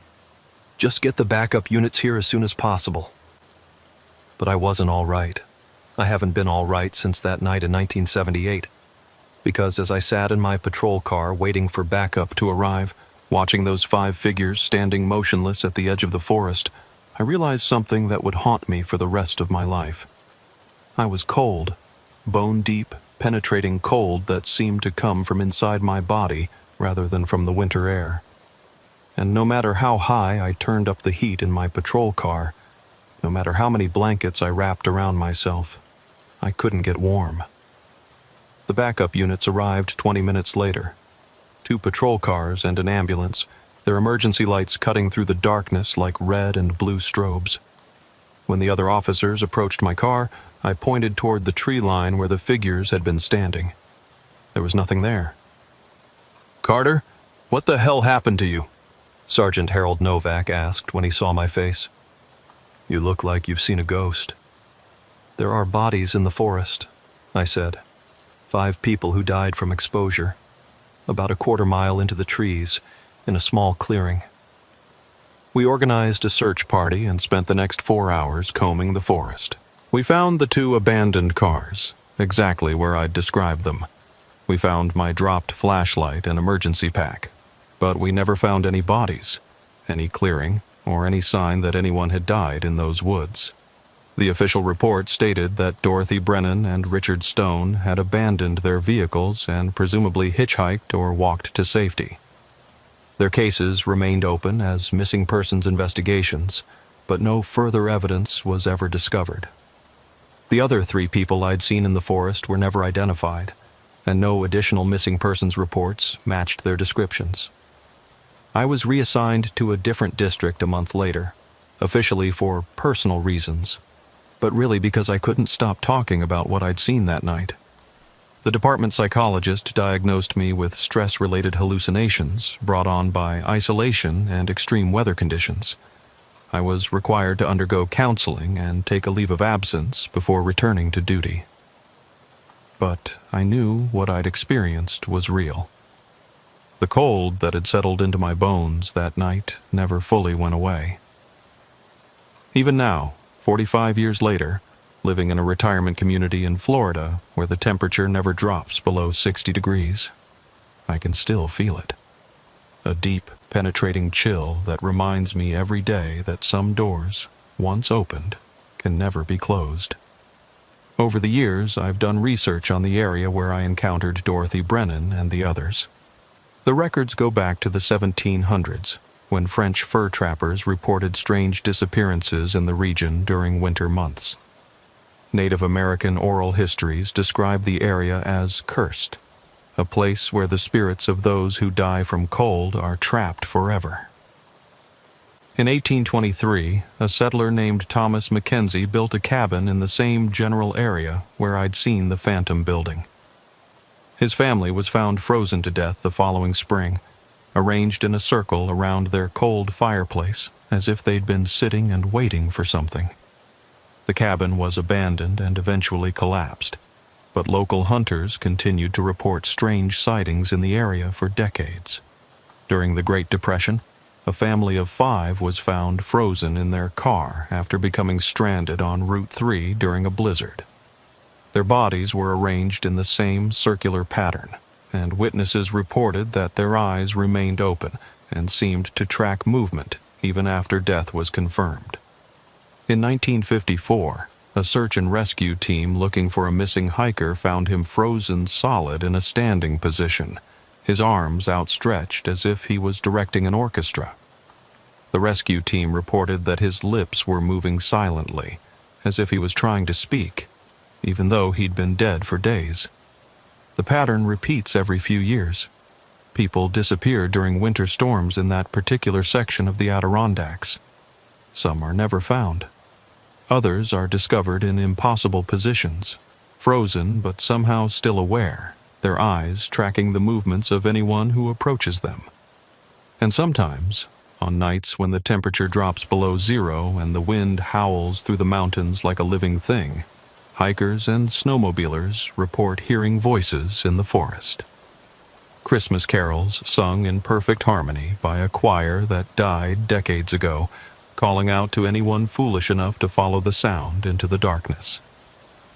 I retired from the New York Highway Patrol in 1993. 22 years after that night in the forest changed everything I thought I knew about life and death. I moved to Florida the next year, hoping that distance and warm weather would help me forget. But you can't run from some things, and you can't forget experiences that fundamentally alter your understanding of reality. The cold follows me everywhere. Not just the physical cold. That would be manageable. It's the spiritual cold, the knowledge that somewhere in the mountains of upstate New York, 5 people who died from exposure are still waiting for someone new to join their eternal winter. still singing Christmas carols to lure rescuers into the forest, still collecting souls for whatever ancient thing feeds on isolation and despair. Last winter, 44 years after my encounter with Dorothy Brennan, I received a phone call from a young officer with the New York Highway Patrol. His name was Detective James Peterson, and he was investigating a series of disappearances along Route 3 in the Adirondacks. 7 people had vanished during winter storms over the past 5 years, all under circumstances similar to what I'd experienced in 1978. "I found your name in some old case files," he told me. "You responded to a missing persons call involving Dorothy Brennan and Richard Stone. I was hoping you might remember some details that didn't make it into the official reports." I told him the truth. All of it. The phantom cabin, the dead who wouldn't stay dead, the ancient evil that trapped souls in eternal winter. I expected him to hang up or dismiss me as a crazy old man suffering from dementia. Instead, he was quiet for a long time. Then he said, "Mr. Carter, I think I need to drive down to Florida and talk to you in person." He arrived the next day, a serious young man with tired eyes and the kind of deep exhaustion that comes from seeing things you can't explain or forget. Over coffee in my kitchen, he told me about his own encounters with the impossible. 3 months earlier, he'd responded to a call about a stranded motorist on Route 3. He'd found an abandoned car, but no driver, just like I had in 1978. Following protocol, he'd searched the surrounding area and discovered what appeared to be a hunting cabin deep in the forest. Inside the cabin, he'd found a man sitting by a wood stove, apparently suffering from hypothermia. But when Peterson tried to help the man, he realized that the person was dead. Had been dead for days, according to the medical examiner's later report. Yet the body had been warm to the touch, and Peterson swore that the man had spoken to him, had tried to convince him to stay in the cabin until the storm passed. "The thing is," Peterson said, stirring sugar into his coffee with hands that shook slightly, "I checked the records. That cabin burned down in 1962. There's nothing left of it but a foundation and some charred timbers. But I saw it, Mr. Carter. I was inside it. I felt the heat from the stove." Since then, Peterson had been investigating similar reports from other officers in the region. Always the same pattern: stranded motorists whose cars were found empty, search parties that discovered impossible buildings occupied by people who had died from exposure, voices in the forest that led rescuers deeper into the wilderness until they barely escaped with their lives. "How many?" I asked him. "Officially, 7 missing persons over the past 5 years. Unofficially, I think it's been going on a lot longer than that.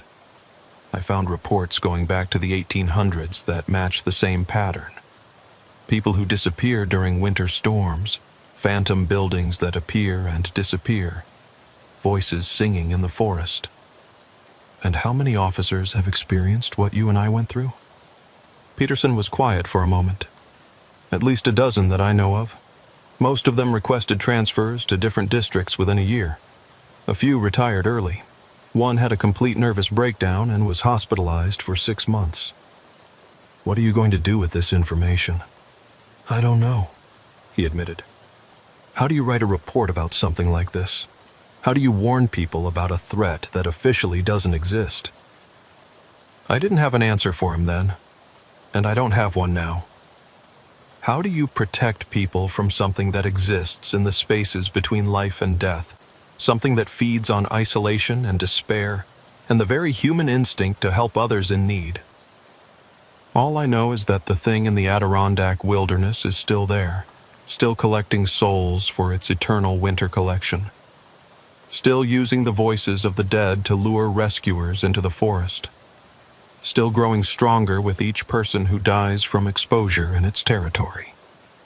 Detective Peterson returned to New York after our meeting, determined to find some way to warn other officers about what they might encounter on winter rescue calls in the mountains. 6 months later, I received a phone call from his supervisor. Peterson had disappeared while responding to a missing persons call on Route 3. His patrol car was found abandoned on the shoulder, engine running, doors unlocked. There was no sign of him anywhere. The search parties that looked for Peterson reported hearing voices in the forest. A man's voice calling for help, leading them deeper into the wilderness. But they never found him, just like they never found Dorothy Brennan or Richard Stone or any of the others who vanished into that cursed stretch of mountains. But sometimes, on the coldest nights of the year, hikers in the Adirondacks report hearing something new in the forest. Along with the Christmas carols sung by Dorothy Brennan's Choir of the Dead, there's now a man's voice calling out police radio codes and procedure numbers, as if he's trying to direct a rescue operation that will never end. The collection grows larger every year. The ancient evil that feeds on winter and isolation and human suffering continues to harvest souls, using the very compassion that makes us human as bait to lure new victims into its trap. And I'm running out of time to warn people about what's waiting for them in those dark woods. The cold that entered my bones that night in 1978 has been spreading slowly through my body for 45 years. My doctors call it arthritis, circulatory problems, the natural result of aging. But I know better. The thing in the forest marked me that night, claimed me as part of its collection. It's been patient, letting me live my life while slowly drawing me back into its influence. But patience has limits, even for ancient evils, and mine is running out. Last night, for the first time since 1978, I heard Dorothy Brennan's voice, not in a dream or a memory, but clearly and distinctly, coming from the darkness outside my bedroom window. "Officer Carter," she sang in that horrible, sweet voice, "it's time to come home. We've been waiting for you for so long. We've saved you a place in our circle." I looked out the window and saw them standing in my backyard, clearly visible despite the Florida humidity and 80-degree temperature.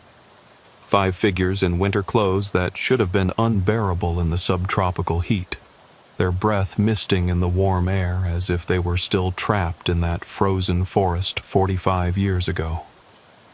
Dorothy Brennan stood in the center of the group, still wearing that light jacket and jeans, still floating slightly above the ground.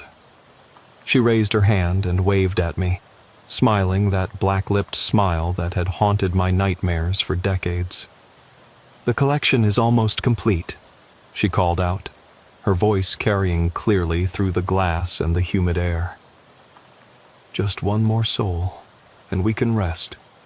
Just one more voice for our eternal choir." I'm writing this story as fast as I can, trying to get it all down before they come for me. Because I know they will come. The thing in the Adirondack wilderness doesn't let its marked souls escape forever, no matter how far they run or how long they hide. The cold is spreading through my body faster now, turning my blood to ice and my breath to frost despite the Florida heat. My fingers are turning blue-white as I type these words, and I can feel my heart slowing down with each beat. But maybe, if I can get this story finished and posted online before they take me, someone will read it. Someone will understand the warning and stay away from Route 3 during winter storms. Someone will tell other police officers to be careful when they hear voices calling for help in the Adirondack wilderness. Because the dead don't stay dead in those mountains. They join something older and hungrier than human understanding, something that has been feeding on winter deaths for centuries. And once you've seen them, once you've heard their voices and felt their cold touch, you become part of their collection, whether you want to or not. The temperature in my house is dropping now, even though the thermostat shows 85 degrees. Ice is forming on the inside of my windows, and I can see my breath when I exhale. They're bringing their eternal winter with them, extending the boundaries of their frozen kingdom to reach across 1,000 miles and 45 years to claim what has always belonged to them. I can hear them outside now, all of them. Not just Dorothy Brennan and the original 5, but dozens of voices. Everyone who has died from exposure in the Adirondacks over the past century. Everyone who has been added to the collection since that cursed place began claiming souls. They're singing Christmas carols in perfect harmony, their voices rising and falling like wind through dead trees.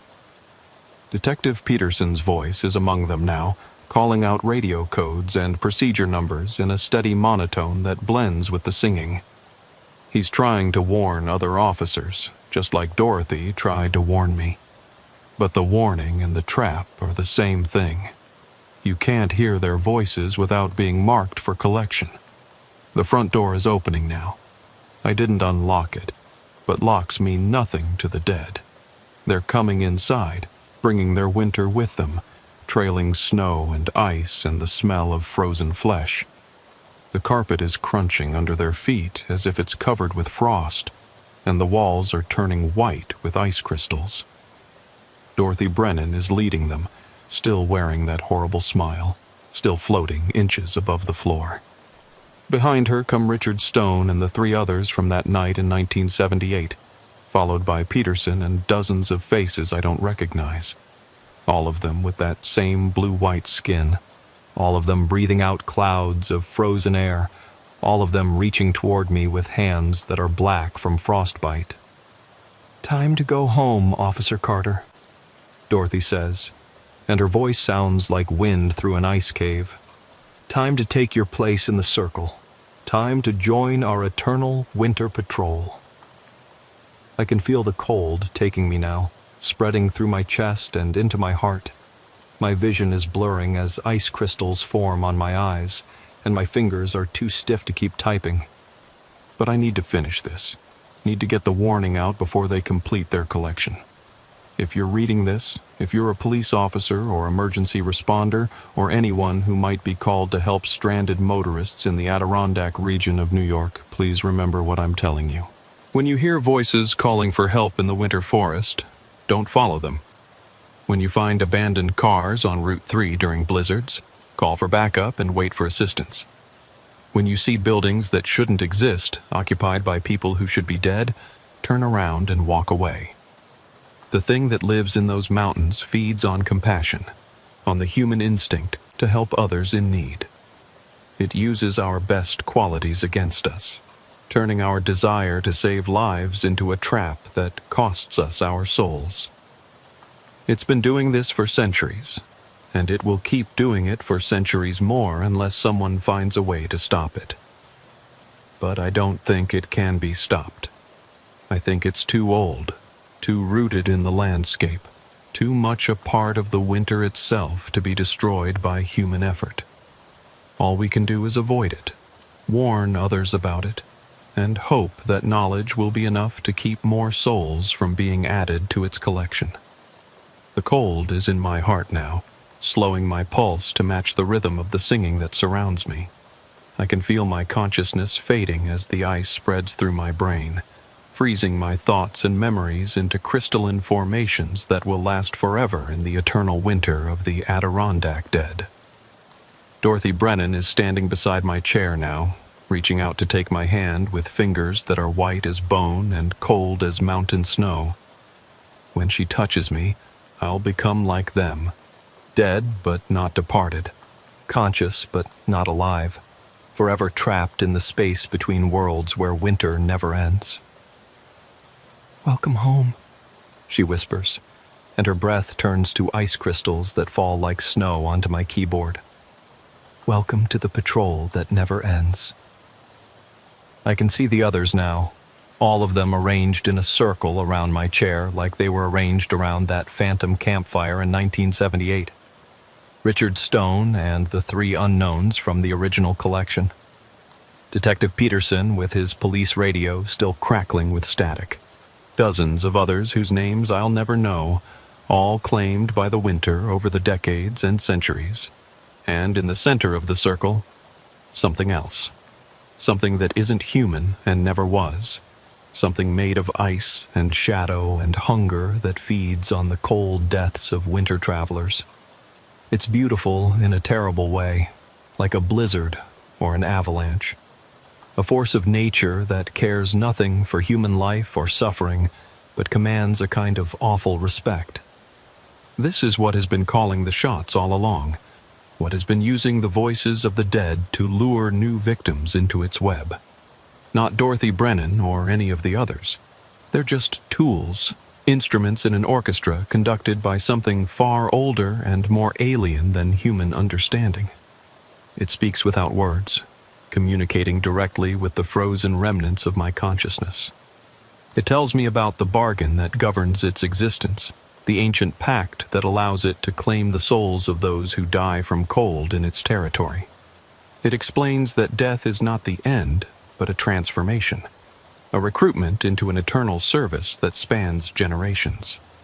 The dead become its agents, using their human appearance and familiar voices to lure new victims into the wilderness.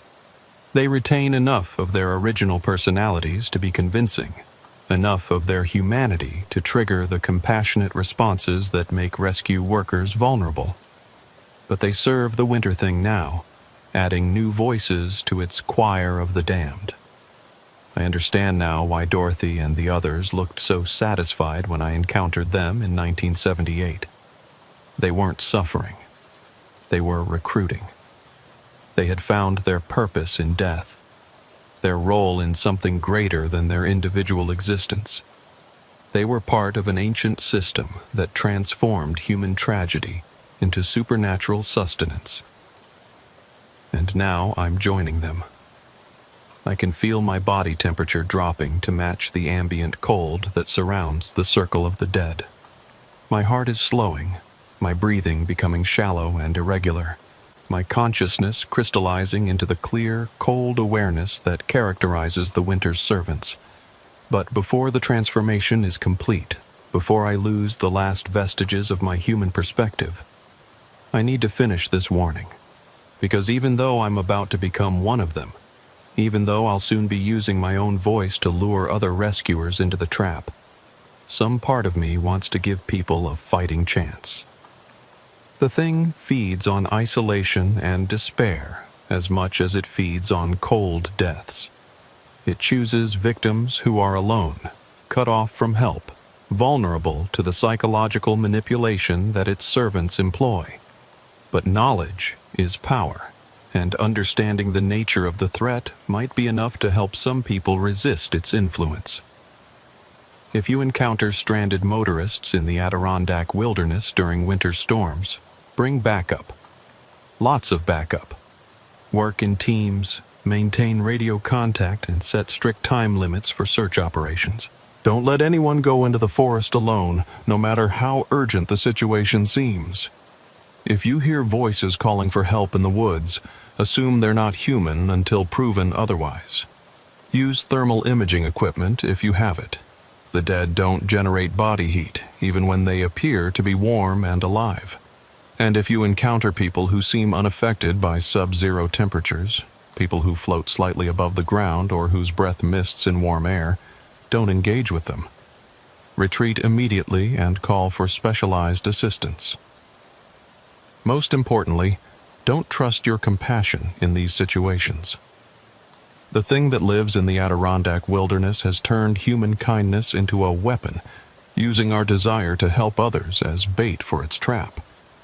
Sometimes the most heroic thing you can do is walk away from someone who appears to need help.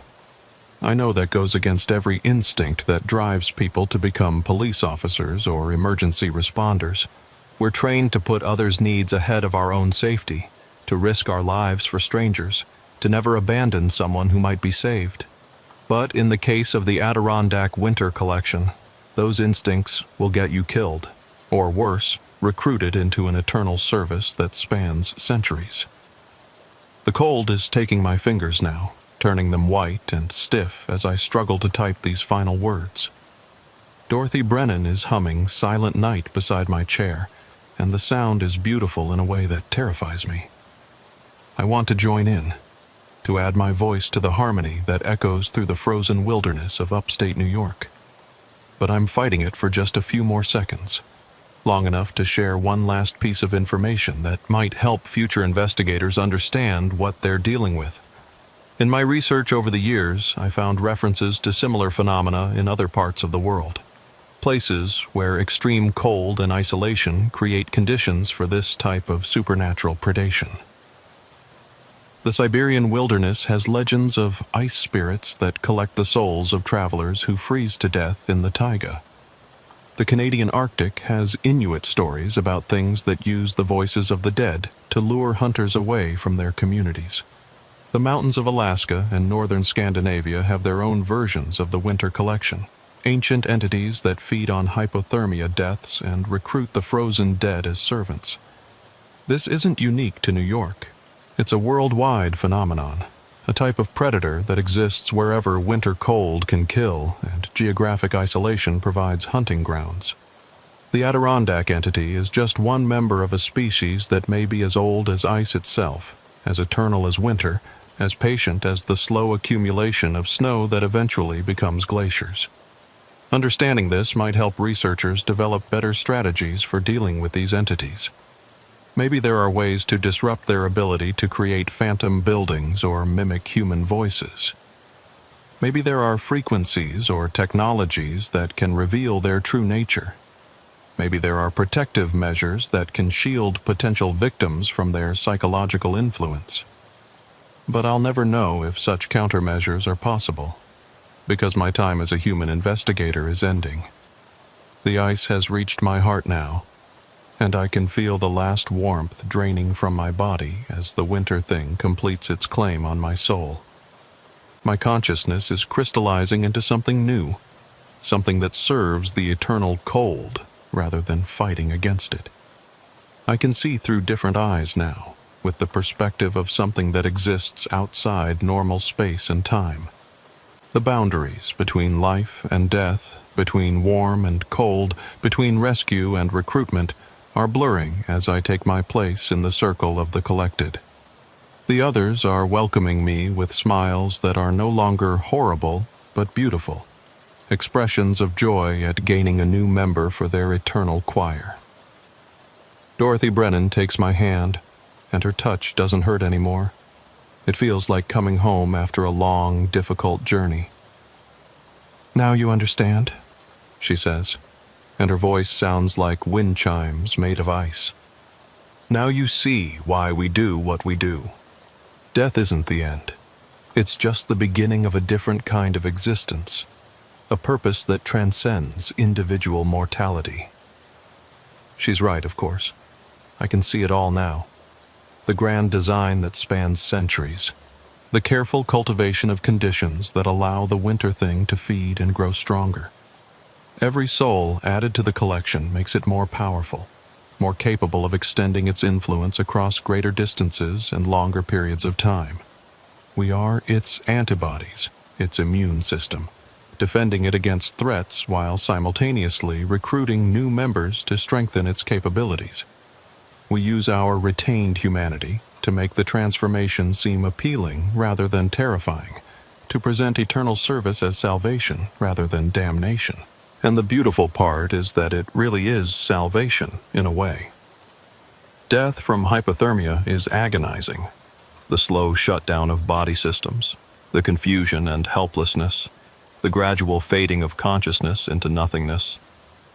But joining the collection preserves awareness while eliminating suffering, granting a form of immortality that allows us to continue serving a purpose. I'm standing now, though I don't remember getting up from my chair.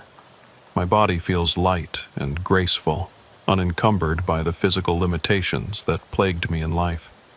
I can feel the winter thing's approval washing over me like a cold wind, welcoming me into its service. The others are forming a circle around me, preparing for the ritual that will complete my transformation from human to servant. Detective Peterson approaches with a New York Highway Patrol radio in his hands, its speakers crackling with the voices of dispatchers and officers who have no idea what's coming for them. "Your new assignment," he says, offering me the radio. "Winter patrol duty in the Adirondack wilderness. Every storm brings new opportunities for recruitment. Every stranded motorist is a potential addition to our collection." I take the radio and immediately understand my role in the grand design. I'll use my knowledge of police procedures and protocols to make our recruiting efforts more effective. I'll help create scenarios that draw officers into the wilderness during dangerous weather conditions. I'll use my voice to call in false emergency reports that lead rescue workers into our territory. But even as I accept my new existence, even as I feel the satisfaction of joining something larger than myself, a small part of my human consciousness rebels against what I'm becoming. That part screams warnings about the trap I've fallen into, the way compassion and duty have been weaponized against the very people who dedicate their lives to helping others. It's that rebellious part of my mind that forced me to write this account, that drove me to warn others about the fate that awaits them in the frozen wilderness of upstate New York. And even though I can feel that resistance fading as the winter thing's influence grows stronger, I hope it was enough to plant seeds of caution in the minds of those who might read my story. Because the collection continues to grow. Every winter brings new victims, new voices to add to our eternal choir. And with each edition, the winter thing becomes more powerful, more capable of extending its reach beyond the traditional boundaries of its territory. Soon it may not be limited to the Adirondacks. Soon it may be able to create phantom emergencies in other parts of New York, other states, other countries. Soon, every police officer and emergency responder in the world may find themselves vulnerable to recruitment by voices that sound human but serve something far more ancient and alien. The circle is complete now. We're all holding hands, dead flesh touching dead flesh, our combined cold creating a zone of eternal winter in the middle of subtropical Florida. The temperature has dropped below freezing despite the climate-controlled environment, and ice crystals are forming on every surface in the room. Dorothy Brennan begins to sing Silent Night again, and one by one the rest of us join in. Our voices blend in perfect harmony, creating a sound that carries across impossible distances, reaching through space and time to touch the minds of potential victims in the snowy wilderness of upstate New York. Somewhere in the Adirondacks, a police officer is sitting in his patrol car, listening to the radio and hearing our song mixed in with the static. Somewhere else, an emergency dispatcher is receiving a call about a stranded motorist, not realizing that the voice on the phone belongs to someone who died decades ago. Somewhere in the frozen wilderness, a search and rescue team is preparing to follow voices into the forest, voices that will lead them to join our collection. The work continues, and the harvest never ends. The winter thing feeds and grows stronger, reaching further with each passing season. And we, its faithful servants, continue to recruit new members for our eternal patrol of the darkest highways in New York State. But sometimes, when the wind is right and the conditions are perfect, you might hear something different in our song. A note of warning, a fragment of resistance, a desperate attempt to save the very people we're supposed to be recruiting. It's the echo of our former humanity, the last whisper of the compassion that made us vulnerable to recruitment in the first place. Listen for that warning when you hear voices calling for help in the winter wilderness. Remember that the dead don't always rest in peace, and that sometimes the most dangerous rescue calls are the ones that sound most urgent. The New York Highway Patrol Winter Collection continues its work, growing larger with each storm, adding new voices to its eternal choir.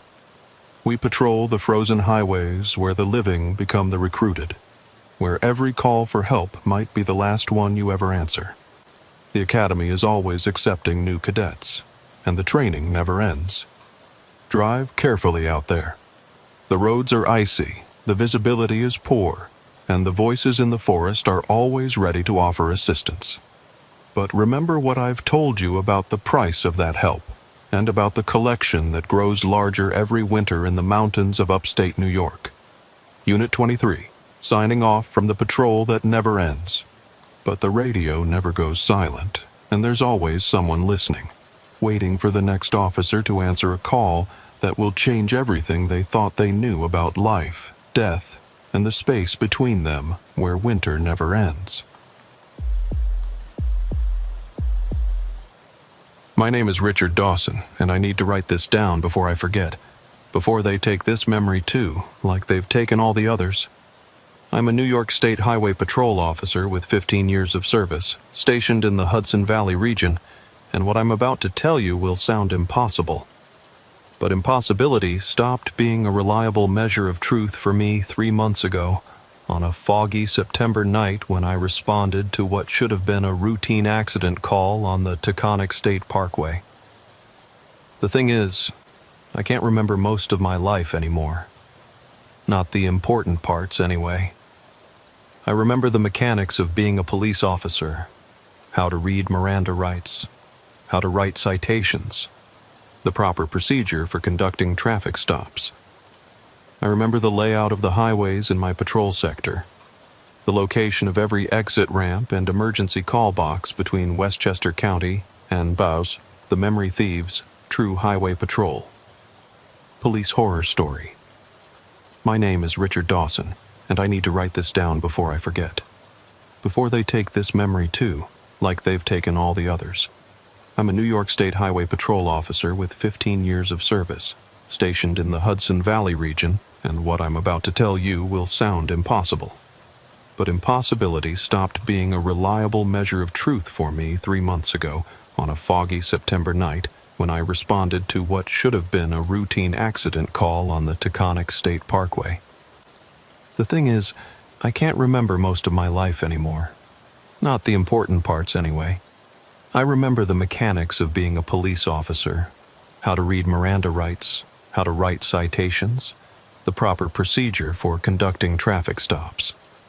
But I can't remember my wife's maiden name, or the first words my daughter spoke, or the taste of my mother's apple pie. Those memories have been harvested, stolen by something that feeds on human experience and leaves empty shells behind. I'm writing this in my patrol car at 3:17 a.m., parked at a rest stop on I-84 near the Connecticut border. My hands are shaking as I type this on my laptop because I know they're coming for me. I can feel them in the fog that's rolling in from the east, in the silence that's settled over the highway like a blanket. They've been patient, methodical, taking my memories one by one over the past 3 months. But tonight feels different. Tonight feels final. Let me start at the beginning, while I still remember enough to tell a coherent story. September 15th, 2023, was a Friday night, and I was working the evening shift along the Taconic State Parkway between Millbrook and the Massachusetts border. It's beautiful country up there, especially in the fall when the leaves are turning colors that make you understand why people write poetry about autumn in New York. Rolling hills covered in maple and oak forests, historic towns that haven't changed much since the Revolutionary War, the kind of landscape that makes you feel connected to something larger than yourself. But the Taconic can be dangerous, especially at night. It's an older highway, built in the 1930s with narrow lanes and limited sight lines, curves that can surprise you if you're not paying attention. We get our share of accidents, particularly when the weather turns bad or when city people unfamiliar with rural driving decide to treat it like an interstate. Most of the calls are routine: fender benders, mechanical breakdowns, the occasional DUI. Nothing that would prepare you for what I encountered that September night. Around 11:30 p.m., dispatch called with a report of a single vehicle accident near mile marker 47, just south of the Hillsdale exit. The caller described a sedan that had apparently left the roadway and struck a tree, with possible injuries to the driver. Standard accident response protocol: secure the scene, render first aid if necessary, call for medical assistance and a tow truck. I was about 10 minutes away when I got the call, northbound on the Taconic through some of the most isolated stretches of the parkway. The fog was starting to roll in from the Hudson River Valley, creating patches of reduced visibility that made driving treacherous. Not unusual for September in that part of New York.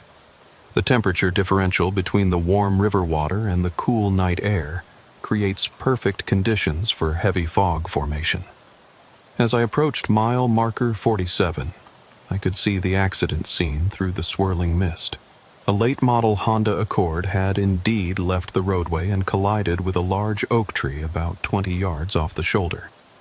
The vehicle's hazard lights were still flashing, casting irregular amber reflections in the fog.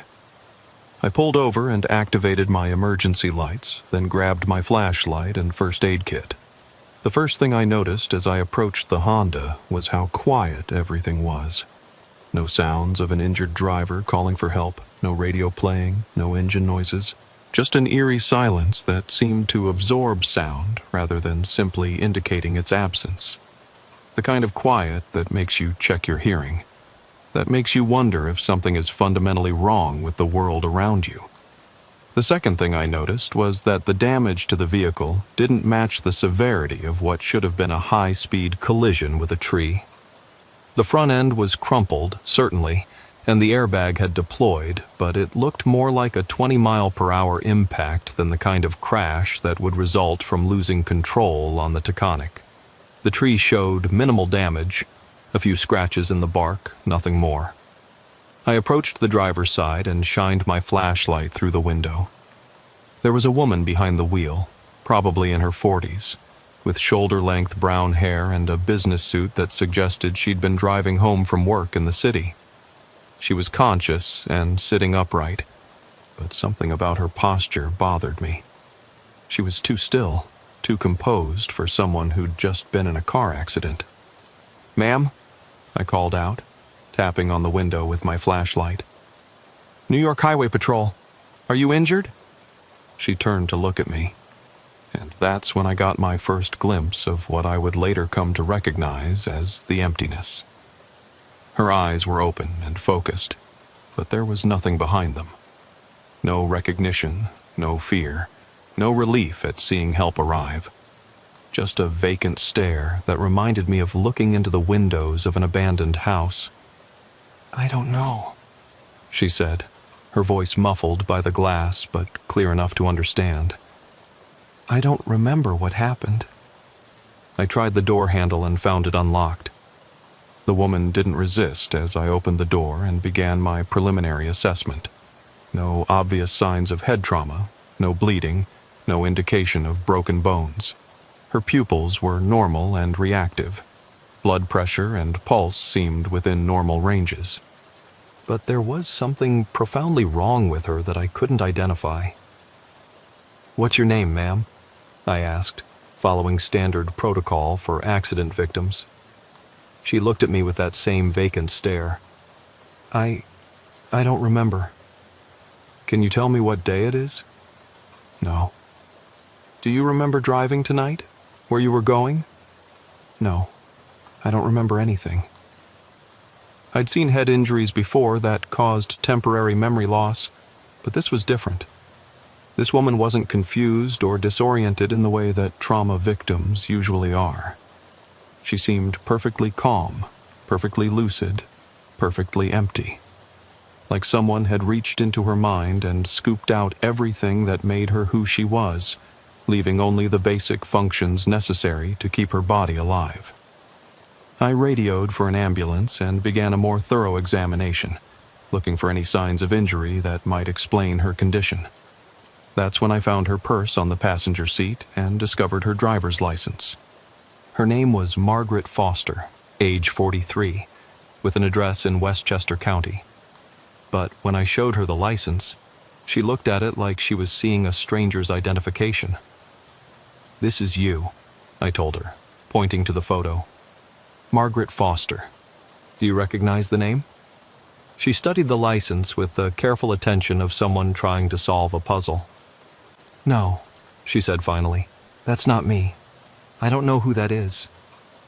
The ambulance arrived about 20 minutes later, followed by a tow truck to remove the Honda from the scene. The paramedics were as puzzled as I was by Margaret's condition. Her vital signs were normal. She showed no indication of head trauma, and she was cooperative and responsive. But she had no memory of who she was, where she'd been, or what had happened to her. Retrograde amnesia, one of the paramedics suggested, sometimes happens with severe emotional trauma, even if there's no physical injury. The mind protects itself by blocking out traumatic memories. But as they loaded Margaret into the ambulance, I noticed something that bothered me even more than her memory loss.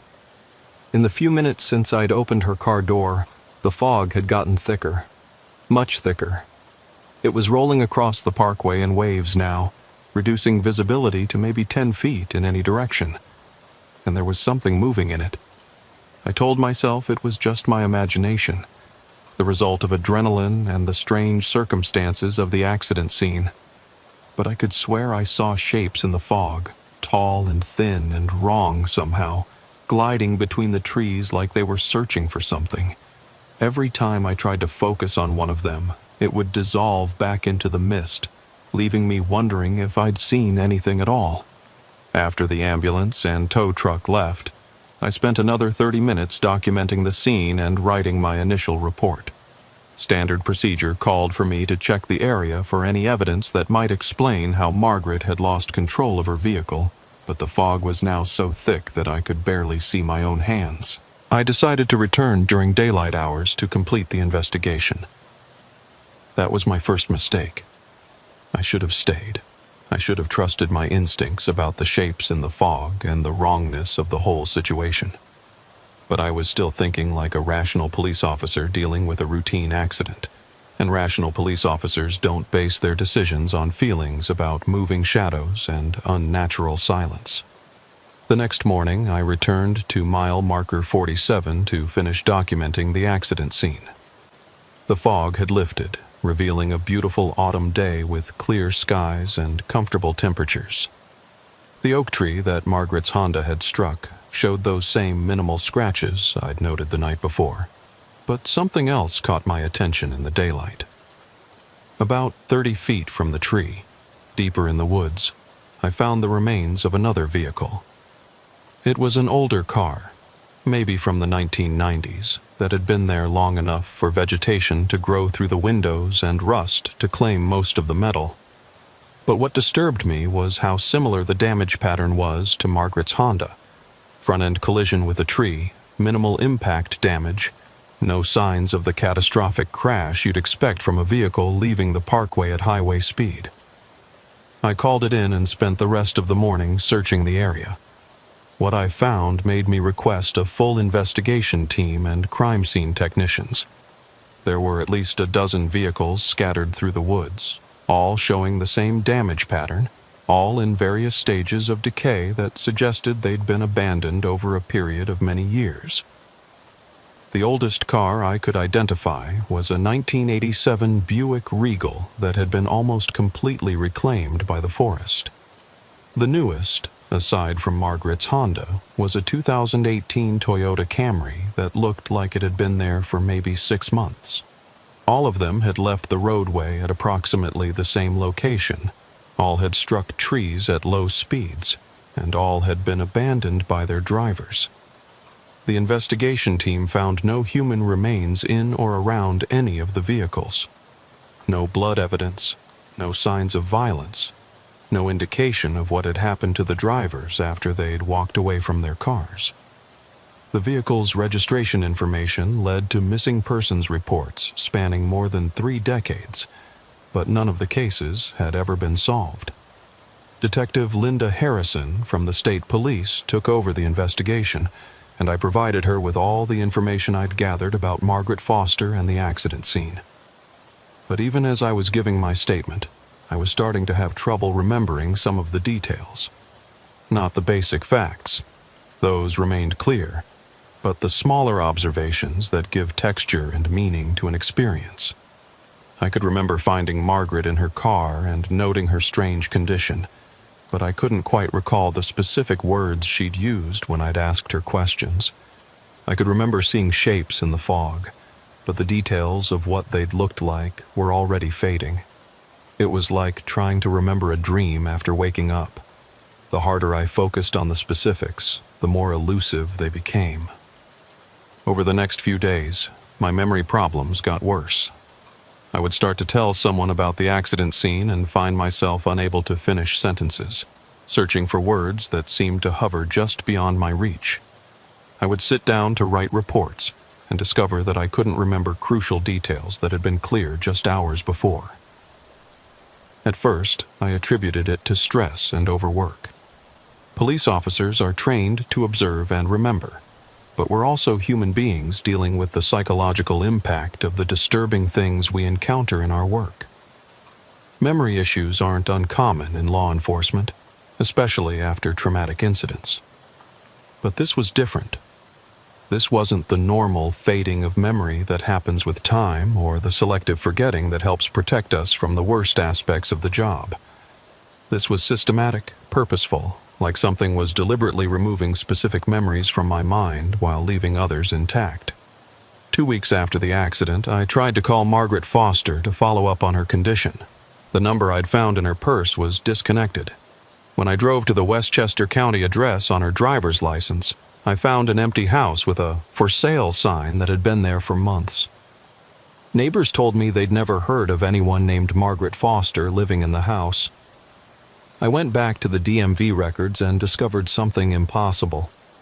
According to their database, Margaret Foster's driver's license had been issued 3 years ago, but there was no record of her ever taking a driving test or providing the documentation required for license issuance. The license existed, but the person who supposedly owned it had no history, no background, no existence outside of that single piece of identification. Detective Harrison was experiencing similar problems with her investigation. The missing persons reports that had initially led to the abandoned vehicles were disappearing from police databases. The families who had filed the reports were forgetting that their loved ones had ever existed.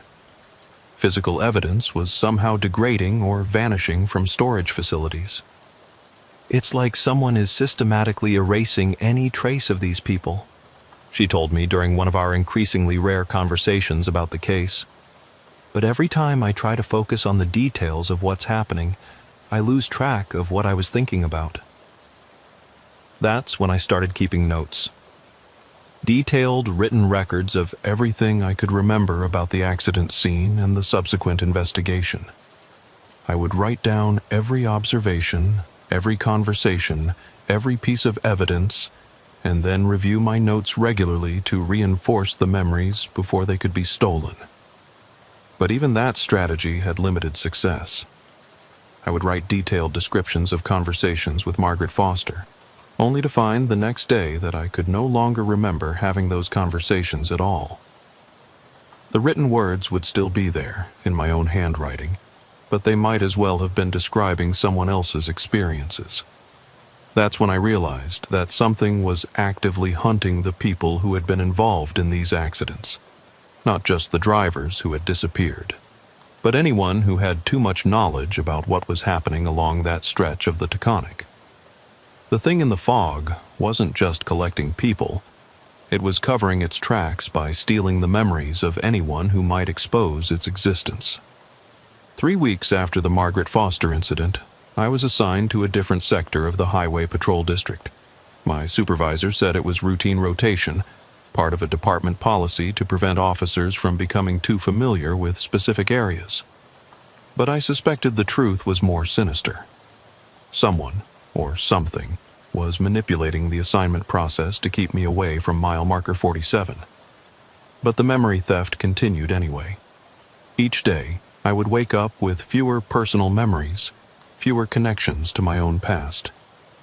I could still function as a police officer because those skills were apparently useful to whatever was taking my memories.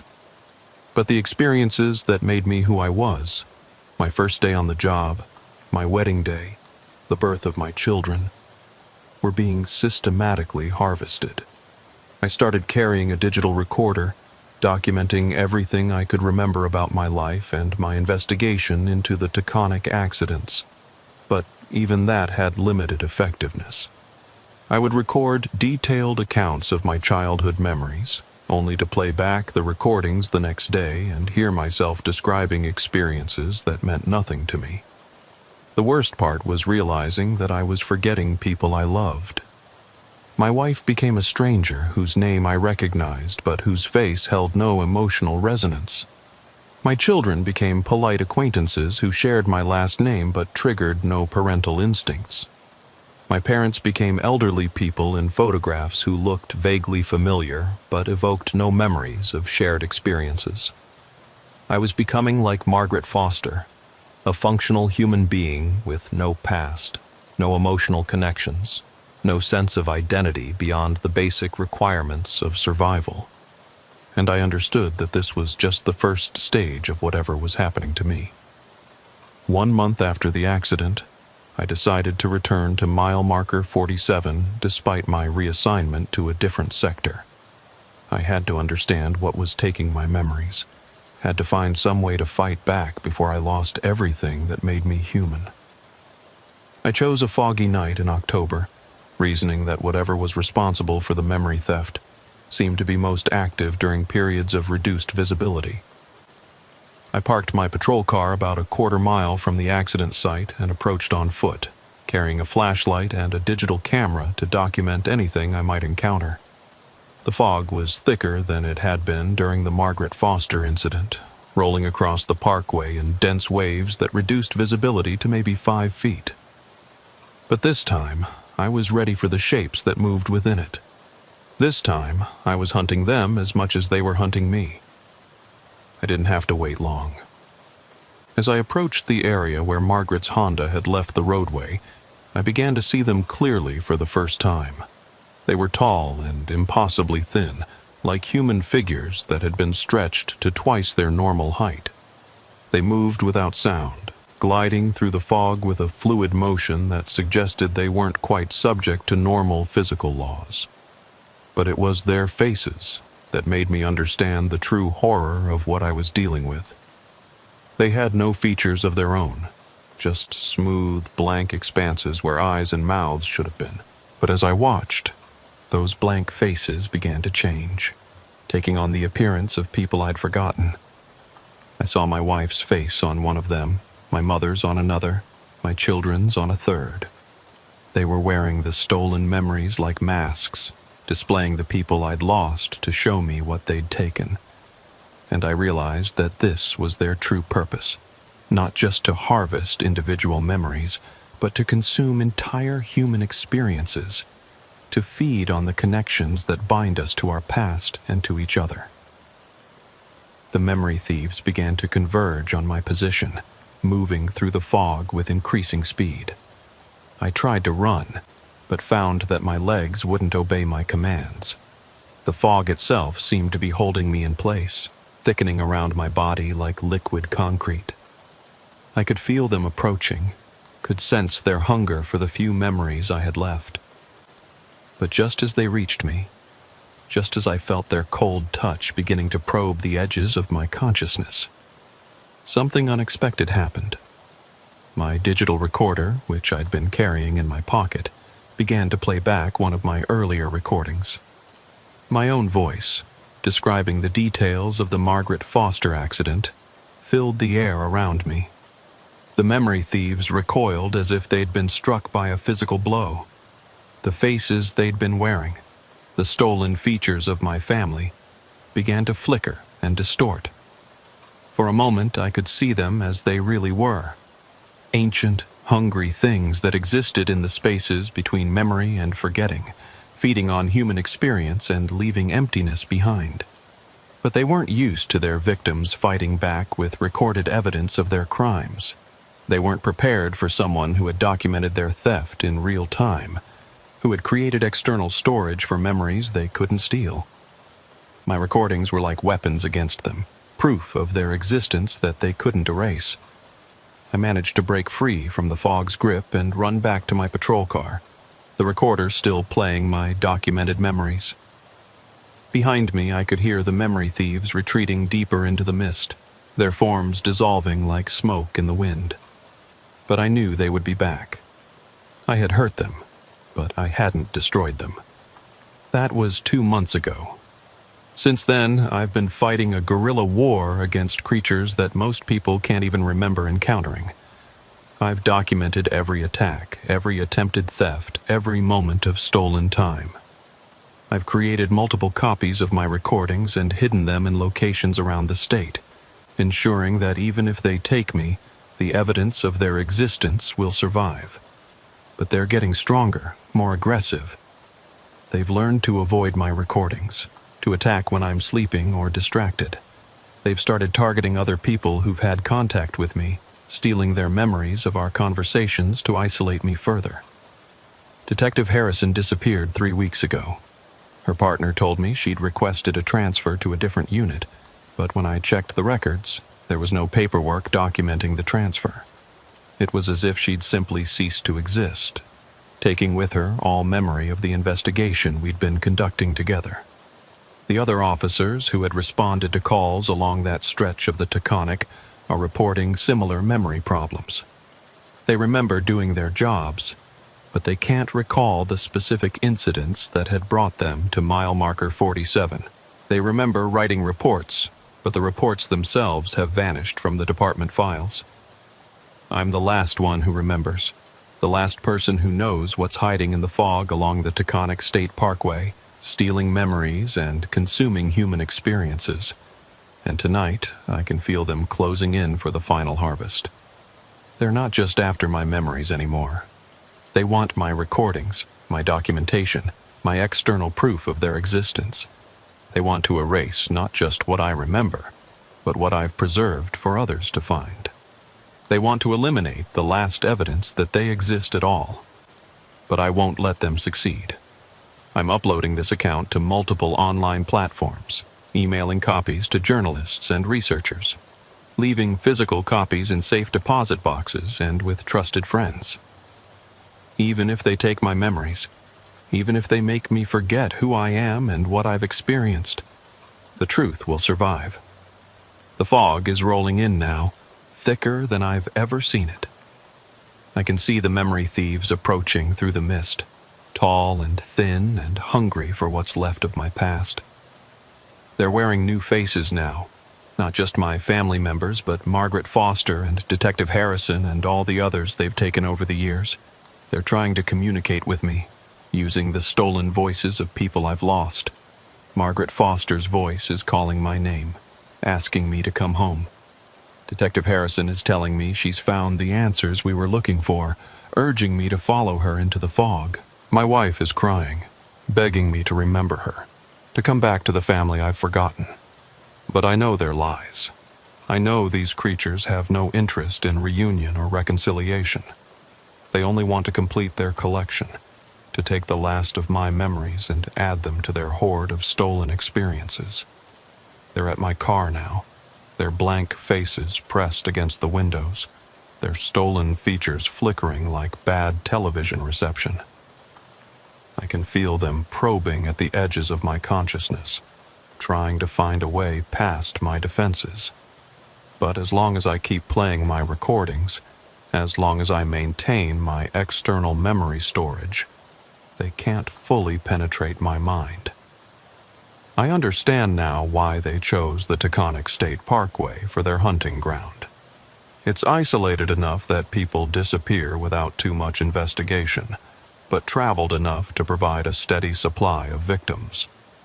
The fog provides perfect cover for their activities, and the curved, dangerous roadway gives them plenty of opportunities to stage accidents that bring their victims to them.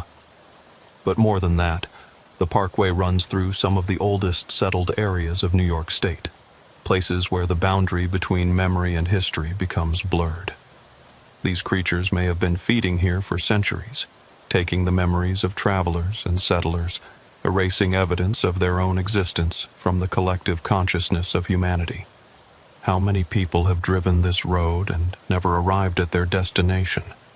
How many families have forgotten they ever had missing relatives? How many investigators have started looking into disappearances only to forget what they were investigating? The memory thieves are using Margaret Foster's voice now, speaking directly into my radio. "Officer Dawson, this is dispatch. We need you to step out of your vehicle and approach the accident scene. There's been another collision, and we need your assistance." But I know dispatch doesn't have Margaret Foster's voice. I know there's no accident scene except the trap they've been setting for 3 months. I know they're trying to lure me out of my car and into their reach. They're getting desperate now, cycling through different stolen voices, different emotional appeals. My mother is telling me she's proud of the man I've become. My children are asking why I don't remember their names. My wife is promising that if I just step outside, she'll help me remember everything I've lost. But I won't be fooled. I've documented too much, remembered too much, recorded too much evidence for them to take me easily.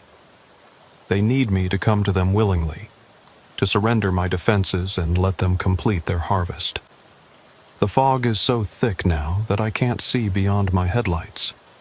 My car is surrounded by shapes that move like smoke, like shadow, like the negative space between memories. They're trying to fill my radio with static, to drown out my recordings with white noise. But I have backup systems, multiple storage devices, redundant methods of preserving the evidence they want to destroy. I'm going to keep fighting them for as long as I can. I'm going to keep recording, keep documenting, keep creating external storage for the memories they're trying to steal. Even if they eventually succeed in taking me, even if I end up like Margaret Foster, alive but empty, functional but hollow, the evidence will remain. Someone will find my recordings. Someone will read this account. Someone will understand what's happening along the Taconic State Parkway and find a way to stop it. The memory thieves may be ancient and patient and hungry, but they're not invincible. They can be fought, they can be resisted, and they can be exposed. They're speaking with my own voice now, playing back recordings of me calling for backup, requesting assistance, reporting emergencies. They're trying to confuse me, to make me doubt my own perceptions and surrender to their influence.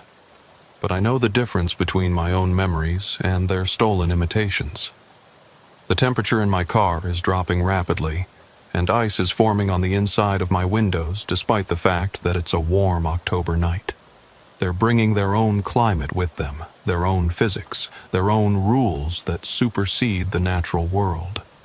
But my equipment is still functioning, my recordings are still playing, my defenses are still intact. I can see them more clearly now as they press closer to my vehicle. They're not just tall and thin. They're made of the same substance as the fog itself, condensed into roughly human shapes by will and hunger. They exist in the space between memory and forgetting, in the gaps where human consciousness fails to maintain continuity. They feed on the connections that bind our experiences together, the neural pathways that create narrative coherence from random sensory input. They consume not just individual memories, but the framework that allows those memories to exist as part of a meaningful personal history. That's why their victims seem so empty, so hollow. It's not just that they've forgotten their past. It's that they've lost the ability to create meaning from experience, to form the emotional and psychological connections that make life worth living. But recordings create external meaning, external connections that exist independent of human consciousness. By documenting my experiences, I've created a fortress of evidence that exists outside their influence. As long as those records survive, as long as someone else can access them and understand their significance, the memory thieves can't completely erase what they've done. They're trying to force their way into my car now, their smoky forms seeping through the air conditioning vents and around the door seals. I can feel them probing at my thoughts, searching for weak points in my mental defenses. But every time they try to steal a memory, my recordings play it back, reinforcing the neural pathways they're trying to destroy. It's like a battle between internal and external storage, between the fallible human mind and the permanent record of digital media. They can manipulate my thoughts, but they can't alter my recordings. They can steal my memories, but they can't change what I've documented. The voices are getting more desperate now, more aggressive. They're no longer trying to lure me with familiar faces and comforting words. Now they're threatening, demanding, insisting that I surrender what they want to take. They're promising pain if I continue to resist, promising peace if I submit to their harvest. But I know their promises are lies. There is no peace in the emptiness they offer, no relief in the forgetting they provide. They don't end suffering. They just remove the context that makes suffering meaningful. They don't provide escape from painful memories. They destroy the framework that allows any memories to exist at all. My radio is filled with static now, a white noise that seems designed to interfere with my ability to think clearly. But I have headphones connected to my recording device, and I'm listening to my own voice describing the details of my investigation. As long as I can hear my own documented memories, I can resist their attempts to steal them. The fog is beginning to seep into my car now, bringing with it a cold that has nothing to do with temperature and everything to do with the absence of human warmth. I can feel my thoughts slowing down, my memories becoming less accessible, my sense of self beginning to fragment. But I'm still recording. I'm still documenting. I'm still creating external storage for the experiences they're trying to steal. Even if they take me tonight, even if I become another Margaret Foster wandering through life with no past and no future, the evidence will survive. The memory thieves are inside my car now, their forms wrapping around me like smoke, like fog, like the space between one thought and the next. I can feel them searching through my mind, cataloging my experiences, preparing to harvest everything that makes me who I am. But they're having trouble with the recorded memories, the external documentation of my experiences. Every time they try to steal a documented memory, the recording reinforces it, makes it stronger, creates redundant pathways that are harder to destroy. I'm fighting them with technology they don't understand, weapons they can't counter. They exist in the realm of human consciousness, but my recordings exist in the physical world. They can manipulate thoughts and memories, but they can't alter magnetic storage or digital files. The battle is intensifying now. I can feel them pulling at my memories, trying to separate them from my consciousness and add them to their collection. But the recordings are fighting back, playing my documented experiences in an endless loop that reinforces the neural pathways they're trying to destroy. It's like a feedback loop between internal and external memory, between the biological processes of human consciousness and the technological processes of data storage. They're trying to break the loop, to sever the connection between my mind and my recordings, but I'm fighting to maintain it. I don't know how long I can hold out. They're ancient and patient and hungry, and I'm just one human being with limited technological resources. But I've created something they can't easily destroy. External evidence of their existence that will survive even if I don't. The fog is so thick now that it's like being underwater, like being buried alive in white silence. I can barely see my own hands, can barely maintain awareness of my physical location, but I can still hear my recordings, still access the external memories I've created, still fight back against their attempt to harvest my experiences. They're offering me a bargain now, speaking through the radio with voices I recognize but can't place. They're promising to return some of my stolen memories if I'll stop recording, stop documenting, stop creating evidence of their crimes. They're offering me pieces of my past in exchange for my silence. But I know it's a lie. They don't want to bargain. They want to eliminate the last evidence of their existence. They want to steal not just my memories, but my recordings, my documentation, my external proof that they're real. I'm going to keep fighting them.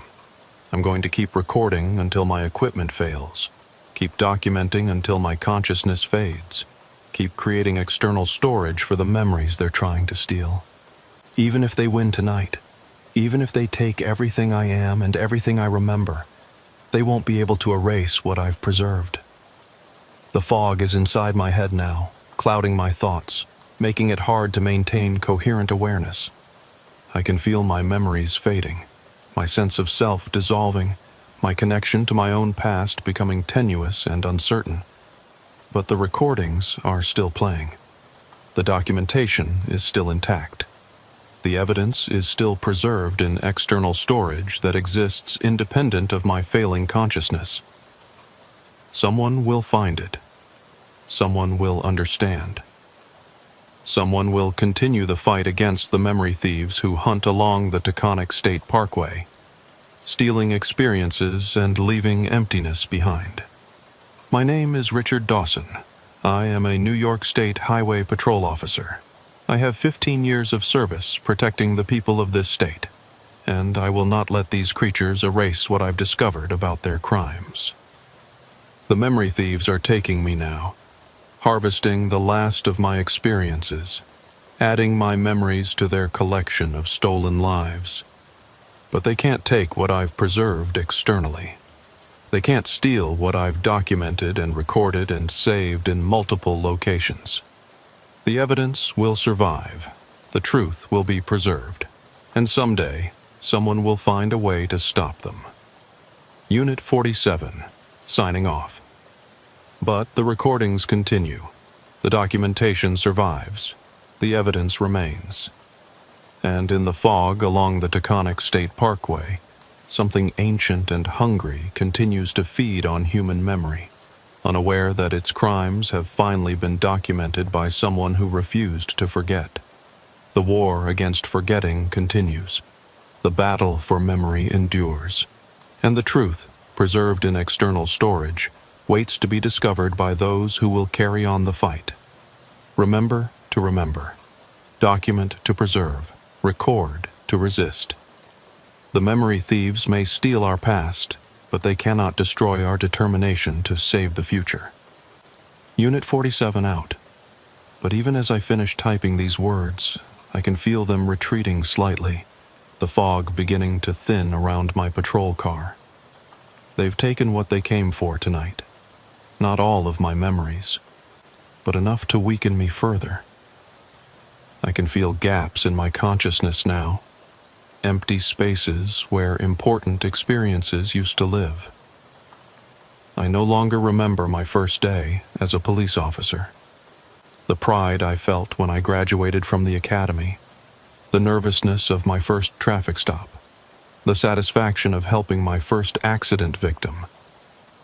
All of that is gone now, harvested by the creatures in the fog. But I still have my recordings of those events, external memories that they couldn't steal. That's become my survival strategy over these past 3 months. Every time they take something from me, I reinforce what's left with documented evidence. I carry multiple recording devices now, digital audio recorders, video cameras, even an old cassette recorder that seems less susceptible to their electronic interference. I document everything, no matter how trivial it might seem. The memory thieves are learning, though. They're becoming more sophisticated in their attacks, more selective in what they steal. They've figured out that taking certain types of memories causes more damage than others. Professional knowledge and motor skills they leave mostly alone. Those are useful to them, allowing their victims to continue functioning in society without attracting attention.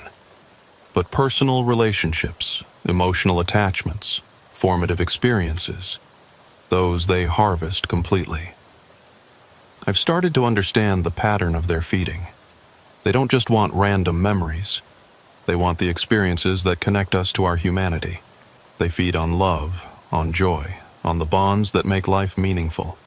They leave behind empty shells who can perform their jobs and maintain basic social interactions, but who have no real understanding of why any of it matters. That's what happened to Margaret Foster, and to all the others whose cars I found abandoned in the woods near mile marker 47. They weren't killed. They were transformed into hollow versions of themselves, sent back into the world to live lives devoid of emotional meaning. They became perfect camouflage for the memory thieves' activities, proof that their victims had survived their encounters and moved on with their lives. But I've been tracking some of these people, and what I've found is deeply disturbing. Margaret Foster, according to the records I've been able to piece together, returned to her job at a financial services company in White Plains. Her co-workers describe her as competent but distant, someone who performs her duties adequately but shows no enthusiasm or emotional engagement. She lives alone in a small apartment, has no social relationships, and spends her free time in solitary activities that require no human connection. She's not living, she's existing, going through the motions of a human life without any of the experiences that make life worth living. And there are dozens of others like her, maybe hundreds, scattered throughout the Hudson Valley region, all of them victims of the memory thieves, all of them walking reminders of what I'm fighting to prevent. The creatures have been patient with me, allowing me to document their activities because my recordings serve their purposes in some ways. Every time I describe their feeding habits, every time I detail their methods, I'm creating external storage for memories that they find useful. They're building a database of human experience, cataloging our emotions and relationships for purposes I can't begin to understand. But tonight feels different. Tonight feels like they've decided that my usefulness has ended, that the risk of my continued resistance outweighs the value of my documentation. They're not just trying to steal my memories anymore. They're trying to corrupt my recordings, to turn my own evidence against me.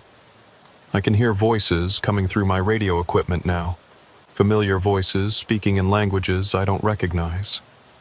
Detective Harrison is reciting what sounds like ancient poetry in a tongue that predates human speech. Margaret Foster is singing lullabies that make my teeth ache and my vision blur.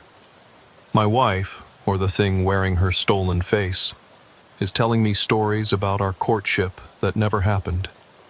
Memories that feel more real than my actual experiences. They're trying to overwrite my preserved memories with false ones, to replace my documented truth with their manufactured fiction. But I can tell the difference because I've been preparing for this attack for months. I've created verification systems, cross-references, redundant storage that makes it impossible for them to completely corrupt my evidence. Every recording is time-stamped and geographically tagged. Every memory I've documented is supported by multiple sources of evidence. Every piece of my investigation is backed up in locations they can't access, protected by encryption they can't break. Even if they succeed in taking me tonight, even if they reduce me to another empty shell like Margaret Foster, the truth will survive. But survival isn't enough anymore. I've realized that documenting their crimes isn't sufficient to stop them. These creatures have been feeding along the Taconic State Parkway for decades, maybe centuries, and they'll continue long after I'm gone, unless someone finds a way to actively fight back. That's why I've been experimenting with offensive strategies, ways to turn my recordings into weapons rather than just shields. I've discovered that certain frequencies can disrupt their feeding, that specific combinations of documented memories can cause them pain. They exist in the spaces between human thoughts, but recorded evidence creates fixed points that limit their movement. The breakthrough came 2 weeks ago when I was reviewing audio from one of my encounters with them. I noticed that whenever I played back recordings of strong emotional memories, the birth of my children, my wedding day, moments of genuine human connection, the background static would change. The white noise that usually accompanied their presence would develop patterns, rhythms that suggested distress or discomfort. I started experimenting with different types of recorded content, testing which memories caused the strongest reactions. What I found was that they're most vulnerable to recordings of human love, not just romantic love, but the full spectrum of emotional connection that binds people together. Parent and child, husband and wife, friendship, compassion, sacrifice. These are the memories that cause them the most pain when played back through electronic media. It makes sense, in a horrifying way. They feed on these connections, steal them from their victims, and add them to their own collection. But when those stolen memories are preserved externally and played back in their presence, it creates a kind of feedback loop that disrupts their feeding process. I've been using this knowledge to create what I call memory weapons. recordings of the strongest human emotions I can find, played back through amplified sound systems that project the content directly into the fog where they live. The results have been encouraging. During my last 3 encounters with them, I've been able to drive them back, to force them to retreat rather than allowing them to steal more of my experiences. But they're adapting faster than I'd hoped. They're learning to avoid my amplified recordings, to attack when my equipment is offline or malfunctioning. They've started targeting the sources of my strongest memories, corrupting them at the neural level so that even when I play back the recordings, the emotional content is diminished. Last week, I tried to listen to a recording of my daughter's first words, a memory I'd documented months ago as a defense against their theft. But when I played it back, I felt nothing. The words were there, the audio was clear, but the emotional connection that should have accompanied the memory was gone. They'd found a way to steal the meaning while leaving the content intact. That's when I realized how much more sophisticated they are than I'd initially understood. They're not just memory thieves, they're emotion parasites, feeding not just on what we remember, but on how those memories make us feel. They can steal love without stealing knowledge, remove joy while leaving facts intact. But even this discovery has given me new weapons to use against them. If they feed on emotion, then recorded emotion should be toxic to them in large enough doses. I've been collecting audio and video recordings of intense human experiences. Children laughing, couples reuniting after long separations, soldiers coming home to their families. I've been building an arsenal of documented joy that I can deploy against them when they attack. The fog is thickening again around my patrol car, and I can see their forms materializing in the mist. But this time, I'm ready for them. This time, I have more than just passive defenses. I have weapons that can hurt them, recordings that can drive them back into whatever dimension they call home. I'm activating my sound system now, flooding the area around my car with recorded laughter, with documented love, with preserved moments of pure human happiness. The memory thieves are recoiling from the audio assault, their forms wavering like smoke in a strong wind. They're trying to maintain their attack, but the emotional content of my recordings is disrupting their ability to focus. But they're not retreating entirely. Instead, they're changing tactics, trying a different approach to my defenses. They're no longer attempting to steal my memories directly. Instead, they're trying to convince me that my memories are false, that my recordings are lies, that everything I've experienced has been a delusion brought on by stress and isolation. Margaret Foster's voice is coming through my radio now, speaking in calm, rational tones that make her sound like a therapist or counselor.